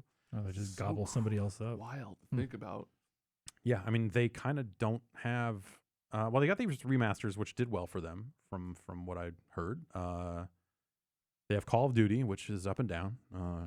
Sounds like relatively up recently, I guess, but maybe not up as high as it used to be. Sekiro, they're publishing that. Okay. But as far as like upcoming stuff, it's Sekiro, and presumably there'll be another Call of Duty this year. Yeah. And also they own King, so they own Candy Crush, so they're raking in still millions of dollars every day from that. And then there's the Blizzard stuff, which is separate, but technically still part of the same stock ticker symbol or whatever you got. I think it's, like Activision, I feel like we've been saying for a long time. It was when Tony Hawk fell apart and when Guitar Hero went away. It was that idea of just like, well, what the fuck is Activision? You know, and all the other studios that were working on games got rolled in to become Call of Duty support studios, like Raven and stuff. People that would have, studios that would have been shipping games of their own eventually were like, it's actually, the opportunity cost is such that we make more money if you're working on Call of Duty maps than if you were working on anything else. And at the time, it was like, well, it's not going to be that way forever. They're going to have to think of something. And now they don't even have Destiny. And like there's been, we didn't talk about it in news, but they've had some people in the financial end of the company leaving and stuff, like CFOs of Blizzard and Activision getting out or forced out or whatever it was. I don't think that they've named a replacement for Eric Hirschberg yet, who was the president, I guess, who got out a little while ago. Or maybe they haven't named a permanent replacement. I think there's the people in that role. But, I feel like Activision's in a super weird spot. And you wonder, like, what are they doing? Or what do they have the capacity to do? Because clearly they've got money that they could throw at stuff if they so chose. But, like, what do you do? If you want something, if you need to make the next Call of Duty, if you need to make the next game that is, like, that big, you took your big swing on Destiny, a game you didn't own, but we're in a partnership, so you don't get all of that money. And now you've let that walk away because it wasn't doing the numbers for you. If Destiny is too small for Activision, then clearly they either need to make things that are way smaller, which is like a publishing deal for something like Sekiro, which was snatch up some games. Go do that route, do the remaster route, which again is like the spend on developing that stuff I'm sure is way lower than Call of Duty is going to be, and and thus they can turn a profit on it in a much easier way or a much lower sales threshold. But if you're sitting there going like, we need to make a thing that could be as big as Call of Duty was at its height, if not bigger, and swing for the fences and do this big stuff, like I don't know what the fuck you do. Whatever. Yeah, I no don't one know. does. If they Right. knew that, they'd be doing it, and maybe they are. But presumably, there are some studios somewhere working on games for Activision that they plan to announce that they hope will be huge, or they're going to totally change their business and get into multiple smaller things the way they were once before. Mhm. But I don't know. They can't make It's a bunch so of like weird. shitty movie-based games Right? anymore. Yeah. you No, know? they can't get back into that for sure. You know, another new Pitfall mobile game. How about? I don't know. I don't know. It's It's wild to think about. Like yeah. it's what I was talking about with Blizzard, like public opinion and stuff turning like these monolithic companies that we grew up with, like me, grew up with as being just like tent poles of gaming. EA, Activision, just like these huge. You associate them with gaming, and you just think they're gonna last forever and go as strong as they will into the sunset. Yeah. But the reality is, like a I few strange business decisions will Yeah. can Can and it's not you know, even necessarily like you doing the wrong thing. It's other people doing the right thing and you not doing the right thing. right, and having to catch up with that stuff and trying to figure it out all over again. Like Yeah. at some point, even if you've got the hottest game in the world, at some point that's going to fade, and you're suddenly kind of back at square one, and you're like, okay, tastes have changed. Like we've got this money. What do we do with it? Yeah, and it gets very scary, I'm sure, at some point to be like, okay, we can only take so many chances at building a thing this big again, and each time we do it and don't, like it probably gets a little bit hard. I don't know. It's Besides peacock parties, I can't think of oh anything. god damn it. I want to go home. Yeah. Yeah, that's Activision went through some really bad times in the I'm going to say the late 80s. Like they had the initial boom of being Activision, which was like the first third party, and they put out Pitfall for the 2600 and all this fucking shit, and they were huge. Mhm. And then the crash happened and they had to adjust, and at some point they changed their name to Mediagenic. And they bought Infocom, so they were the publishers of record for Zork all of a Oh, sudden, and all those text adventures, and then at some point they brought the Activision name back, and they bought Sierra's gaming stuff, and